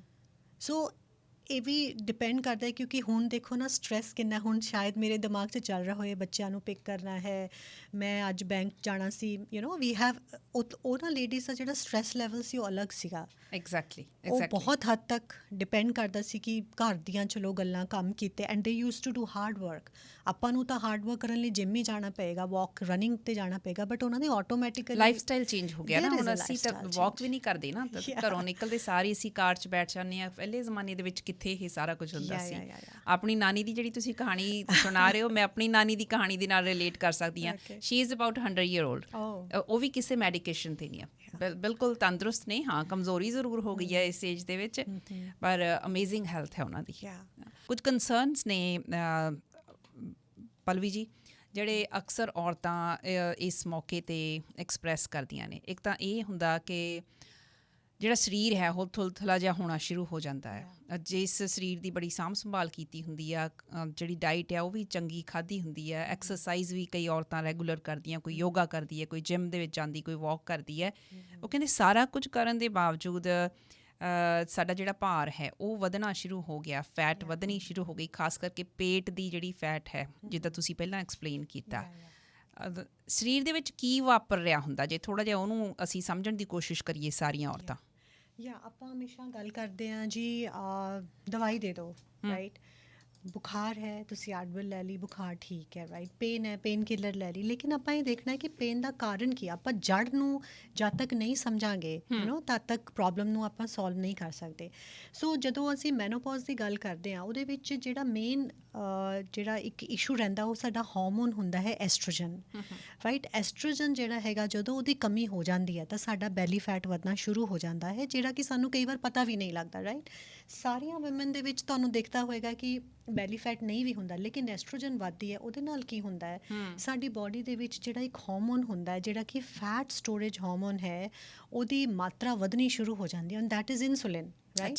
ਜਦੋਂ ਸਾਡੇ ਸਰੀਰ ਦੇ ਵਿੱਚ ਇਨਸੂਲਿਨ ਨਾਮਕ ਜਿਹੜਾ ਹਾਰਮੋਨ ਹੈ ਉਹ ਵਧਣਾ ਸ਼ੁਰੂ ਹੁੰਦਾ ਹੈ ਤਾਂ ਸਾਡੀ ਬਾਡੀ ਉਹਨੂੰ ਯੂਜ਼ ਨਹੀਂ ਕਰਦੀ, ਤੇ ਉਸ ਸਟੇਜ ਨੂੰ ਅਸੀਂ ਕਹਿੰਦੇ ਹਾਂ ਇਨਸੂਲਿਨ ਰੈਜ਼ਿਸਟੈਂਸ। ਰੈਜ਼ਿਸਟੈਂਸ ਮਤਲਬ ਕਿ ਯੂਜ਼ ਨਹੀਂ ਹੋ ਰਿਹਾ, ਤੇ ਜੇ ਉਹ ਯੂਜ਼ ਨਹੀਂ ਹੋ ਰਿਹਾ ਤਾਂ ਕੀ ਹੋਏਗਾ, ਉਹ ਕਿਤੇ ਨਾ ਕਿਤੇ ਸਟੋਰ ਹੋਏਗਾ। ਅਸੀਂ ਕੋਈ ਵੀ ਐਫਰਟ ਕਰ ਲਈਏ, ਲੇਕਿਨ ਜਦ ਤੱਕ ਅਸੀਂ ਆਪਣੀ ਇਨਸੂਲਿਨ ਰੈਜ਼ਿਸਟੈਂਸ ਨੂੰ ਨਹੀਂ ਤੋੜਦੇ, ਇਨਸੂਲਿਨ ਨੂੰ ਵਧਣ ਤੋਂ ਨਹੀਂ ਰੋਕਦੇ, ਤਾਂ ਕੀ ਹੋਏਗਾ, ਫੈਟ ਨੂੰ ਅਸੀਂ ਨਹੀਂ ਡਿਪੋਜ਼ਿਟ ਕਰ ਸਕਦੇ। ਹੁਣ ਜਿੱਦਾਂ ਮੇਰੇ ਕੋਲ ਕਲਾਇੰਟਸ ਹੈਗੇ ਆ ਜਿਹੜੇ ਮੈਨੋਪੌਜ਼ਲ ਏਜ ਦੇ ਵਿੱਚ ਹੈਗੇ ਆ, ਉਹ ਪੂਰੀਆਂ ਪ੍ਰੋਪਰ ਬੜੀ ਸ਼ਿੱਦਤ ਦੇ ਨਾਲ ਡਾਈਟ ਫੋਲੋ ਕਰਦੇ ਹਨ, ਲੇਕਿਨ ਰਿਜ਼ਲਟ ਨਹੀਂ ਆਉਂਦੇ, ਪਲੇਟੂ ਸਟੇਜ ਹੁੰਦਾ ਹੈ।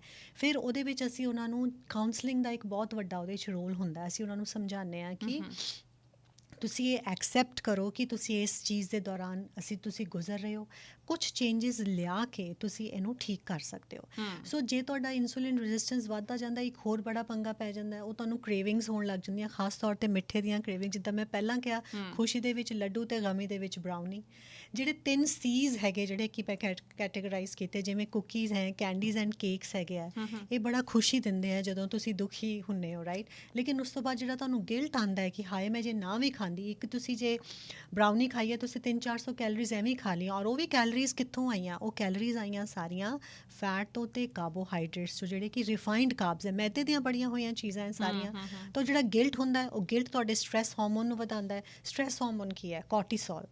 ਜਦੋਂ ਤੁਹਾਡੇ ਸਰੀਰ ਦੇ ਵਿੱਚ ਕੋਰਟੀਸੋਲ ਦਾ ਲੈਵਲ ਵੱਧਦਾ ਹੈ, ਤੁਹਾਨੂੰ ਫਿਰ ਦੀ ਕ੍ਰੇਵਿੰਗਸ ਹੁੰਦੇ। ਸੋ ਦਿਸ ਇਜ਼ ਅ ਵਿਸ਼ੀਅਸ ਸਾਈਕਲ। ਜੇ ਤੁਸੀਂ ਗਿਲਟ ਹੁੰਦਾ ਹੈ ਤਾਂ ਕੋਰਟੀਸੋਲ ਵੱਧਦਾ ਹੈ, ਕੋਰਟੀਸੋਲ ਵੱਧਦਾ ਹੈ ਤਾਂ ਤੁਹਾਡਾ ਹੋਰ ਵੀ ਕ੍ਰੇਵਿੰਗਸ ਵੱਧਦੀਆਂ। ਸੋ ਇਹ ਸਰਕਲ ਦੇ ਵਿੱਚੋਂ ਨਿਕਲਣਾ ਬਹੁਤ ਜ਼ਰੂਰੀ ਹੈ, ਜਿਹਦੇ ਵਿੱਚ ਕਾਉਂਸਲਿੰਗ ਦੀ ਬਹੁਤ ਹੀ ਵੱਡੀ ਮੈਂ ਇੰਪੋਰਟੈਂਸ ਨੂੰ ਨੇਗੇਟ ਨਹੀਂ ਕਰ ਸਕਦੀ। ਤਾਂ ਇੱਦਾਂ ਸਾਨੂੰ ਕਾਫੀ ਸੈਸ਼ਨਸ ਦੇਣੇ ਪੈਂਦੇ ਆਪਣੇ ਕਲਾਇੰਟਸ ਨੂੰ, ਠੀਕ ਹੈ। ਡਾਇਟਰੀ ਕੰਸਲਟੇਸ਼ਨ ਤਾਂ ਹੈ ਹੀ ਹੈ, ਲੇਕਿਨ it is more of a behavioural change. So ਆਪਾਂ ਇਹ ਸਾਰੀਆਂ ਚੀਜ਼ਾਂ ਨੂੰ ਕਰਦੇ ਹਾਂ। ਨਾਓ ਜੇ ਆਪਾਂ ਗੱਲ ਕਰੀਏ 3 ਮੈਕਰੋ ਨਿਊਟਰੀਐਂਟਸ ਹੈਗੇ ਆ, carbohydrates, proteins and fats. Carbohydrate ਜਦੋਂ ਆਪਾਂ ਲੈਂਦੇ ਹਾਂ, ਆਪਾਂ ਰੋਟੀ ਲੈਂਦੇ ਹਾਂ, ਆਪਾਂ ਕੇਕ ਲੈਂਦੇ ਹਾਂ, ਆਪਾਂ ਕੋਈ ਪਾਸਤਾ ਖਾਂਦੇ ਹਾਂ, so all these are sources of carbs. ਇਹ ਇੱਕਦਮ ਸਾਡੇ ਸ਼ੂਗਰ ਲੈਵਲ ਨੂੰ ਵਧਾਉਂਦੇ, ਜਿਹੜਾ ਸਾਡੇ ਬਲੱਡ ਵਿੱਚ ਹੁੰਦਾ ਹੈ, ਰਾਈਟ। ਜਦੋਂ ਉਹ ਵੱਧ ਜਾਂਦਾ ਹੈ, ਉਹਨੂੰ ਬੈਲੈਂਸ ਕਰਨ ਵਾਸਤੇ ਇਨਸੂਲਿਨ ਹਾਰਮੋਨ ਜਿਹੜਾ ਹੈ ਉਹ ਸਿਕਰੀਟ ਹੁੰਦਾ ਹੈ, ਰਾਈਟ। ਉਹਦੇ ਨਾਲ ਕੀ ਹੁੰਦਾ, ਜਿੰਨਾ ਇਨਸੂਲਿਨ ਹਾਰਮੋਨ ਸਿਕਰੀਟ ਹੋ ਰਿਹਾ, ਮੈਂ ਜਿਵੇਂ ਕਿਹਾ ਵੀ ਇਹ ਫੈਟ ਸਟੋਰੇਜ ਹੈ ਤਾਂ ਉਹ ਫੈਟ ਸਟੋਰ ਹੋਏਗੀ। ਤੇ ਜੇ ਪ੍ਰੋਟੀਨਸ ਆਪਾਂ ਲੈਂਦੇ ਆ ਉਹ ਵੀ ਸਾਡੇ ਗਲੂਕੋਜ਼ ਲੈਵਲ ਨੂੰ ਵਧਾਉਂਦੇ, ਲੇਕਿਨ ਉਹਨਾਂ ਨਹੀਂ ਵਧਾਉਂਦੇ ਜਿੰਨੇ ਕਾਰਬਸ ਵਧਾਉਂਦੇ ਆ। ਓਕੇ। ਲੇਕਿਨ ਜਦੋਂ ਆਪਾਂ ਫੈਟਸ ਦੀ ਗੱਲ ਕਰਦੇ, ਜਿਹਨੂੰ ਸਾਰੀ ਜ਼ਿੰਦਗੀ ਅਸੀਂ ਕੋਸਦੇ ਆਏ ਆ, ਨਵਜੋਤ ਜੀ ਫੈਟ ਨਹੀਂ ਖਾਣਾ, ਮੋਟਾ ਹੋ ਜਾਏਗਾ, ਤੂੰ ਤਲੀ ਹੋਈ ਚੀਜ਼ ਦਾ ਖਾ। ਮੈਂ ਇਹ ਨਹੀਂ ਕਹਿੰਦੀ ਕਿ ਤਲੀਆਂ ਹੋਈਆਂ ਚੀਜ਼ਾਂ ਖਾਣੀਆਂ ਹੈ। ਫੈਟ ਨੂੰ ਅਸੀਂ ਬੜੀ ਬੁਰੀ ਨਜ਼ਰ ਨਾਲ ਅੱਜ ਤੱਕ ਦੇਖਦੇ ਚੰਗੀ ਹਾਂ। ਮਾੜੀ ਫੈਟ ਦਾ ਸਾਨੂੰ ਪਤਾ ਹੀ ਨਹੀਂ। ਸਾਨੂੰ ਪਤਾ ਹੀ ਨਹੀਂ ਕਿ ਸਾਡੇ ਵਾਸਤੇ ਕੀ ਅੱਛਾ ਹੈਗਾ। ਸੋ ਲੇਕਿਨ ਜਿਹੜਾ ਫੈਟ ਹੈ, ਜਦੋਂ ਤੁਸੀਂ ਫੈਟ ਲੈਂਦੇ ਹੋ, ਉਹ ਤੁਹਾਡੇ ਜਿਹੜਾ ਗਲੂਕੋਜ਼ ਲੈਵਲ ਹੈ ਉਹਨੂੰ ਬਹੁਤਾ ਨਹੀਂ ਵਧਾਉਂਦਾ। ਸੋ that means that fat is good for menopausal women। ਇਸੇ ਲਈ ਜਿਵੇਂ ਆਪਾਂ ਫੈਟ ਦੀ ਗੱਲ ਕਰੀਏ ਤਾਂ ਮੈਂ ਕੀਟੋ ਡਾਈਟਸ ਜਿਹੜੀਆਂ ਹੈਗੀਆਂ ਉਹ ਇਸ ਏਜ ਦੇ ਵਿੱਚ ਬਹੁਤ ਜ਼ਿਆਦਾ ਰეკਮੈਂਡ ਕਰਦੀ ਹਾਂ। ਲੇਕਿਨ ਤੁਹਾਡੇ ਵਾਸਤੇ ਹੁਣ ਤੁਸੀਂ ਸੋਚੋਗੇ ਕਿ ਮੈਂ ਕੀਟੋ ਡਾਈਟ ਕਰ ਲਾਂ, ਕੋਈ ਸੁਣ ਰਹੇ ਆ ਸਾਡੇ ਪ੍ਰੋਗਰਾਮ ਨੂੰ, ਦੇਖ ਰਹੇ ਹੋ, ਕਹਿਣਗੇ ਮੈਂ ਵੀ ਕੀਟੋ ਕਰੂੰਗੀ, ਮੈਨੂੰ ਵੀ ਸਾਰੀਆਂ ਪ੍ਰੋਬਲਮਸ ਹੈਗੀਆਂ। ਲੇਕਿਨ ਕੀਟੋ ਡਾਈਟ ਤੁਹਾਡੇ ਵਾਸਤੇ ਬਣੀ ਹੈ ਜਾਂ ਨਹੀਂ ਬਣੀ ਹੈ, ਇਹ ਬਹੁਤ ਸਾਰੇ ਫੈਕਟਰਸ 'ਤੇ ਡਿਪੈਂਡ ਕਰਦਾ ਹੈ। ਤਾਂ ਮੈਂ ਜਿੱਦਾਂ ਮੇਰਾ ਕਲੀਨਿਕਲ ਐਕਸਪੀਰੀਅੰਸ ਹੈ ਤਾਂ ਉਹਦੇ ਵਿੱਚ ਮੈਂ ਦੇਖਿਆ ਜਿਹੜੇ ਵੈਜੀਟੇਰੀਅਨਸ ਹੈਗੇ ਆ ਉਹਨਾਂ ਨੂੰ ਥੋੜ੍ਹੀ ਜਿਹੀ ਦਿੱਕਤ ਆਉਂਦੀ ਹੈ ਕੀਟੋ ਡਾਈਟਸ ਫੋਲੋ ਕਰਨ ਲਈ। ਜਾਂ ਇੱਦਾਂ ਨਹੀਂ ਹੈ ਕਿ ਨਹੀਂ ਅਸੀਂ ਕਰਦੇ keto diets, but little than ਕਿ ਤੁਹਾਡਾ ਕੋਲੇਸਟਰੋਲ ਲੈਵਲ ਕਿੰਨਾ ਹੈ, ਤੁਹਾਡਾ ਜਿਹੜਾ ਲਿਵਰ ਦਾ ਸਟੇਟਸ ਹੈ, ਤੁਹਾਡੇ ਲਿਵਰ ਐਂਜ਼ਾਈਮਸ ਜਿਹੜੇ ਹੈਗੇ ਆ SGOT, SGPT, ALP, ਉਹਨਾਂ ਦਾ ਕੀ ਸਟੇਟਸ ਹੈ, ਉਹ ਸਾਰੀਆਂ ਚੀਜ਼ਾਂ ਸਾਨੂੰ ਕੰਸੀਡਰ ਕਰਨੀਆਂ ਪੈਂਦੀਆਂ ਕਿ ਤੁਹਾਨੂੰ ਅਸੀਂ ਕੀਟੋ ਡਾਈਟ ਦੇ ਸਕਦੇ ਹਾਂ ਕਿ ਨਹੀਂ ਦੇ ਸਕਦੇ। ਬਟ ਜਿਹਨਾਂ ਨੂੰ ਦੇ ਸਕਦੇ ਹਾਂ ਉਹਦੇ ਵਿੱਚ ਮੈਂ ਬਹੁਤ ਅੱਛੇ ਰਿਜ਼ਲਟਸ ਦੇਖੇ ਹਨ, ਬਿਕੋਜ਼ ਉਹਦੇ ਨਾਲ ਤੁਹਾਡੀ ਇਨਸੂਲਿਨ ਰੈਜ਼ਿਸਟੈਂਸ ਜਿਹੜੀ ਹੈ ਉਹ ਬ੍ਰੇਕ ਹੋ ਜਾਂਦੀ ਹੈ, ਰਾਈਟ। ਸੋ ਇਹ ਸਾਰੀਆਂ ਚੀਜ਼ਾਂ ਦੇਖਣੀਆਂ। Good fats and bed fats ਦੇ ਬਾਰੇ ਵੀ ਆਪਾਂ ਗੱਲ ਕਰ ਸਕਦੇ ਹਾਂ। ਪਲਵੀ ਜੀ, ਬੈਡ ਤੇ ਗੁੱਡ ਫੈਟ ਹੁਣ ਬਹੁਤ ਜਿੱਦਾਂ ਸਿੰਪਲ ਸ਼ਬਦਾਂ ਦੇ ਵਿੱਚ ਜੇ ਸਾਡੀ ਸੁਣਨ ਵਾਲਿਆਂ ਨੂੰ ਤੁਸੀਂ ਦੱਸ ਸਕੋ।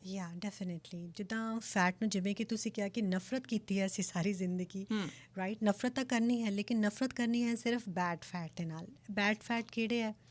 ਬੈਡ ਫੈਟ ਉਹ ਹੈਗੇ ਜਿਹੜੇ ਕਿ ਤੁਹਾਡੀ ਬਾਡੀ ਦੇ ਵਿੱਚ ਕੋਲੇਸਟਰੋਲ ਲੈਵਲ ਨੂੰ ਵਧਾਉਣ, ਤੁਹਾਡੀ ਬਾਡੀ 'ਚ ਜਿਹੜੇ ਸੈਚੂਰੇਟਿਡ ਫੈਟਸ ਹੈਗੇ ਹੈ, ਜਿਵੇਂ ਕਿ ਹੁਣ ਤੁਸੀਂ ਕਹਿ ਲਓ ਵੀ ਤੁਸੀਂ ਬਰਗਰ ਖਾ ਰਹੇ ਹੋ, ਰਾਈਟ, ਜਿਹੜੀ ਆਪਾਂ ਟਿੱਕੀ ਹੈ, ਰਾਈਟ, ਉਹਨੂੰ ਫਰਾਈ ਕੀਤਾ ਜਾਂਦਾ ਹੈ, ਲੇਕਿਨ ਜਿਹੜਾ ਤੇਲ ਬਹੁਤ ਹਾਈ ਟੈਂਪਰੇਚਰ 'ਤੇ ਉਹਨੂੰ ਬਾਰ-ਬਾਰ ਗਰਮ ਕੀਤਾ ਜਾਂਦਾ ਹੈ, ਉਹਦੇ ਜਿਹੜੇ ਬੌਂਡਸ ਹੈ ਉਹ ਆਲਟਰ ਹੋ ਜਾਂਦੇ ਹੈ। ਸੋ ਦੈਟ ਇਜ਼ ਉਹ ਜਿਹੜੇ ਟਰਾਂਸ ਫੈਟਸ ਬਣਦੇ ਆ ਉਹ ਤੁਹਾਡੇ ਲਈ ਮਾੜੇ ਹੈ, ਰਾਈਟ।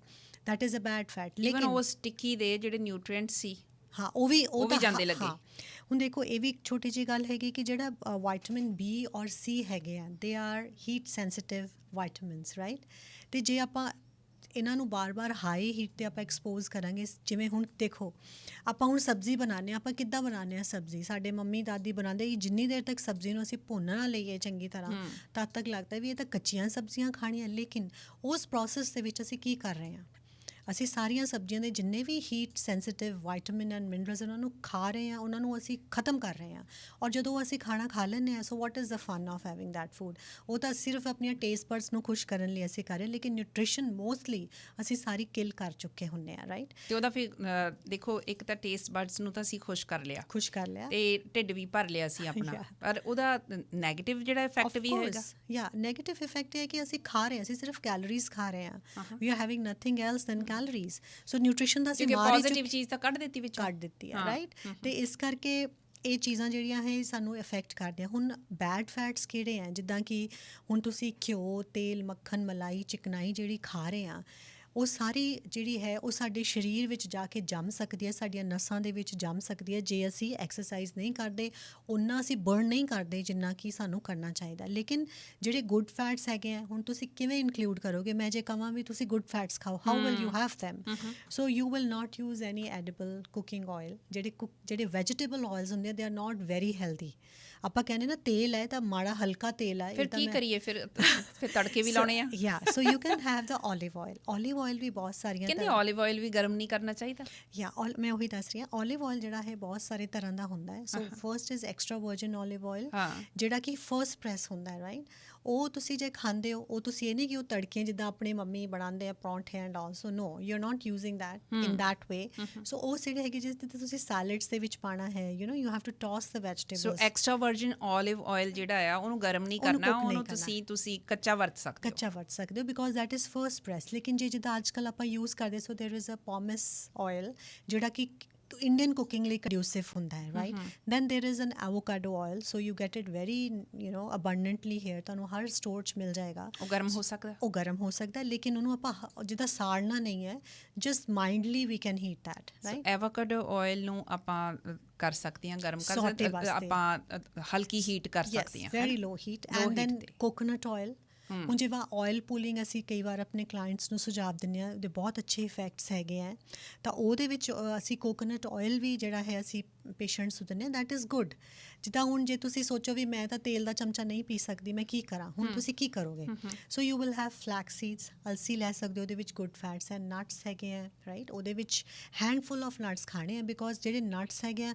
ਉਹਦੇ ਵਿੱਚ ਵੀ એનર્ਜੀ ਬਹੁਤ ਹਾਈ ਹੈ ਹਾਈ ਇਨ ਕੈਲੋਰੀਜ਼ ਹੁੰਦੇ ਆ ਸੋ ਆਪਾਂ ਇੱਕ ਜਿੰਨੀ ਤੁਹਾਡੀ ਮੁੱਠੀ ਵਿੱਚ ਆਉਂਦੇ ਆ ਉਨੇ ਸੀਡਸ ਐਂਡ ਨਟਸ ਤੁਸੀਂ ਖਾ ਸਕਦੇ ਹੋ ਪੰਪਕਿਨ ਸੀਡਸ ਦੇ ਵਿੱਚ ਹੁੰਦਾ ਹੈ ਮੈਗਨੀਸ਼ੀਅਮ ਜਿਹਦੀ ਮੈਂ ਗੱਲ ਕੀਤੀ ਸੋ ਇਹ ਜਿਹੜੀਆਂ ਚੀਜ਼ਾਂ magnesium along with omega 3 fats ਜਿਹੜੇ ਪੰਪਕਿਨ ਸੀਡਸ ਦੇ ਵਿੱਚ ਹੁੰਦੇ ਆ that is very very good right then sunflower seeds ਹੈ ਦੈਨ ਇਹ ਸਾਰੇ ਜਿੰਨੇ ਵੀ ਤੁਸੀਂ ਲੈ ਸਕਦੇ ਹੋ ਐਵੋਕਾਡੋ ਹੈ that is a good source of omega 3 fats fish ਲੈ ਸਕਦੇ ਹੋ tuna any fish whatever salmon is the best one ਲੇਕਿਨ ਤੁਸੀਂ ਫਿਸ਼ ਲੈ ਸਕਦੇ ਹੋ so all these are sources of good fats ਹੁਣ ਓਕੇ ਇੱਥੇ ਮੈਂ ਥੋੜ੍ਹਾ ਜਿਹਾ ਰੁਕਣਾ ਚਾਹੁੰਦੀ ਤੁਹਾਨੂੰ ਹੁਣ ਇਹ ਆ ਜਿਹੜਾ ਬਟਰ ਹੈ ਘਿਓ ਹੈ ਦੁੱਧ ਹੈ ਇਹਨਾਂ ਚੀਜ਼ਾਂ ਦਾ ਜਿਹੜਾ ਇਸਤੇਮਾਲ ਹੈ ਸਾਡੇ ਘਰਾਂ ਦੇ ਵਿੱਚ ਮੈਕਸੀਮਮ ਕੀਤਾ ਜਾਂਦਾ ਹੈ ਨਾ ਅਤੇ ਘਿਓ ਜਿਹੜਾ ਦੇਸੀ ਘਿਓ ਉਹਦੀ ਇੱਕ ਇਮੇਜ ਬਣੀ ਹੋਈ ਆ ਸਾਡੇ ਮਨਾਂ ਦੇ ਵਿੱਚ ਕਿ ਸਾਡੇ ਸਿਆਣੇ ਵੀ ਉਹੀ ਵਰਤਦੇ ਸੀ ਉਹ ਤਾਂ ਘਿਓ ਕਿਲੋ ਪੀ ਜਾਂਦੇ ਹੁੰਦੇ ਸੀ ਉਹ ਤਾਂ ਸ਼ੱਕਰ 'ਚ ਪਾ ਕੇ ਖਾਂਦੇ ਸੀ ਉਹ ਤਾਂ ਖੰਡ ਦੇ ਵਿੱਚ ਪਾ ਕੇ ਖਾਂਦੇ ਸੀ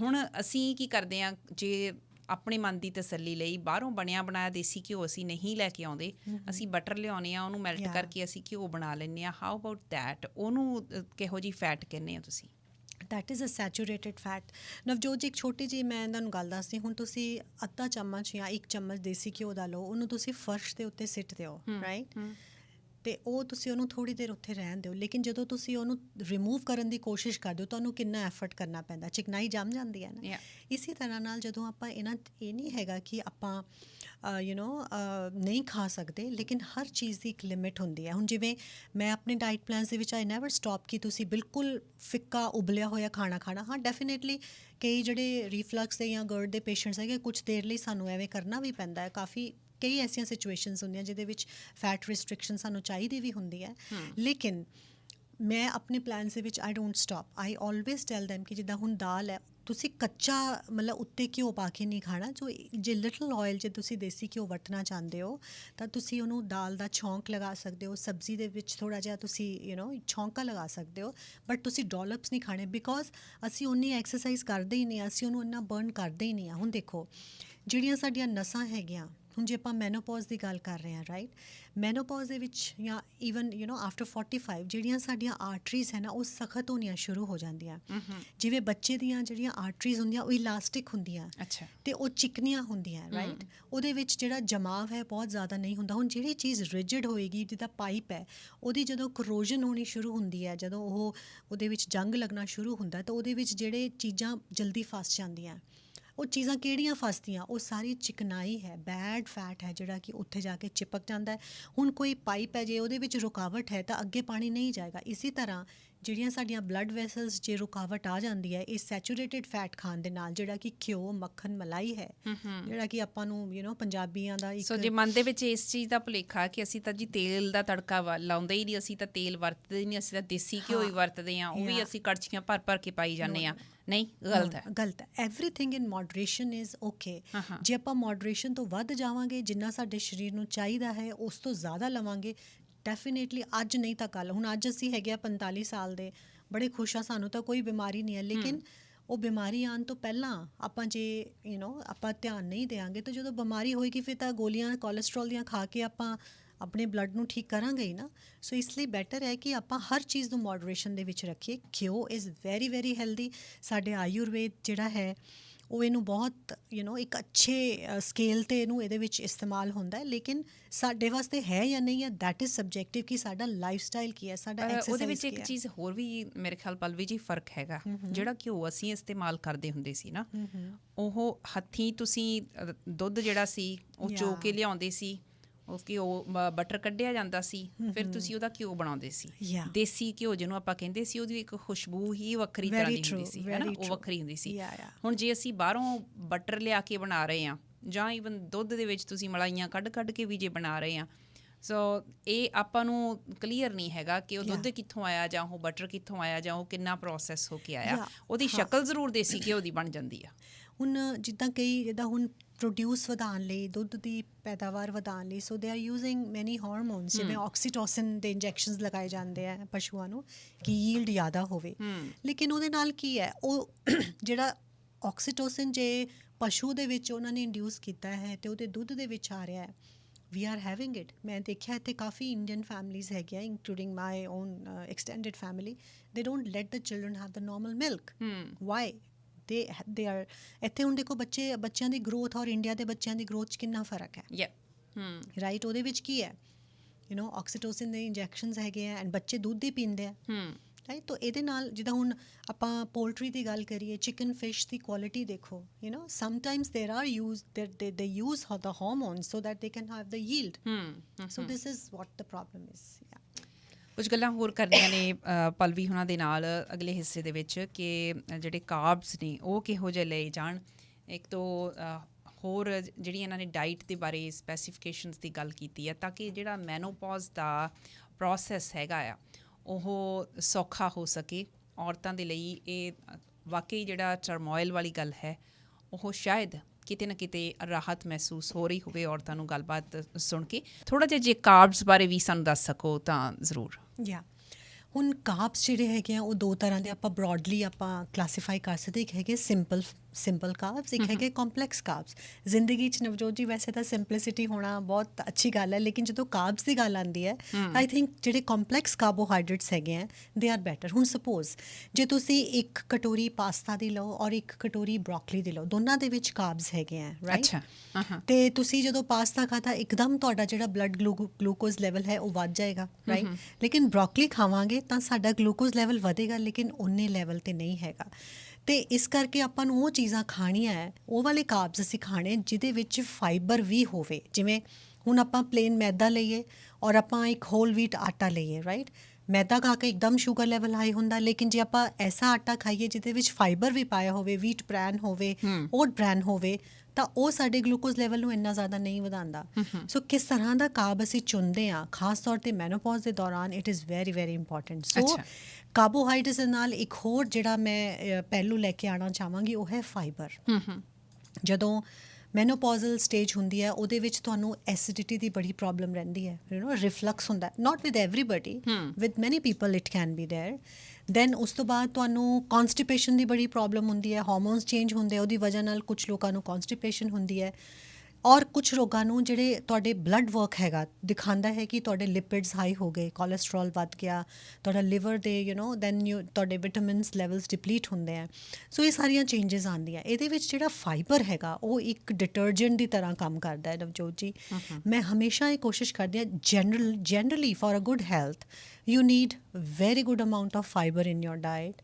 ਫਾਈਬਰ ਜਿਹੜਾ ਹੈ ਉਹ ਤੁਹਾਡੀ ਬਾਡੀ ਵਿੱਚ ਜੇ ਡਿਟਰਜੈਂਟ ਆਪਾਂ ਸਮਝੀਏ ਕਿ ਡਿਟਰਜੈਂਟ ਹੈ, ਉਹ ਤੁਹਾਡੀ ਬਾਡੀ 'ਚੋਂ ਕੋਲੇਸਟਰੋਲ ਨੂੰ ਘੱਟ ਕਰਦਾ ਹੈ, ਤੁਹਾਡੇ ਜਿਹੜੇ extra sugar levels hormonal imbalance ਕਰਕੇ ਵੱਧ ਰਹੇ ਹੈ ਉਹਨਾਂ ਨੂੰ ਵੀ ਕਰਦਾ। ਔਰ ਮੈਂ ਇਹ ਵੀ ਨੋਟਿਸ ਕੀਤਾ ਕਿ ਇਸ ਏਜ ਦੇ ਵਿੱਚ ਜਿਹੜਾ ਤੁਹਾਡਾ ਐਵਰੇਜ ਬਲੱਡ ਗਲੂਕੋਜ਼ ਲੈਵਲ ਹੈ, ਜਿਹਨੂੰ ਆਪਾਂ 3 ਮਹੀਨਿਆਂ ਦੀ ਸ਼ੂਗਰ HbA1c ਕਹਿੰਦੇ ਹਾਂ, ਉਹ ਵੀ ਸਲਾਈਟਲੀ ਰੇਜ਼ ਹੁੰਦਾ। ਸੋ ਪ੍ਰੀ ਡਾਇਬਟਿਕ ਰੇਂਜ, ਇਹ ਨਹੀਂ ਕਹਿੰਦੇ ਕਿ ਡਾਇਬਟਿਕ ਹੋ ਜਾਂਦੇ ਆ।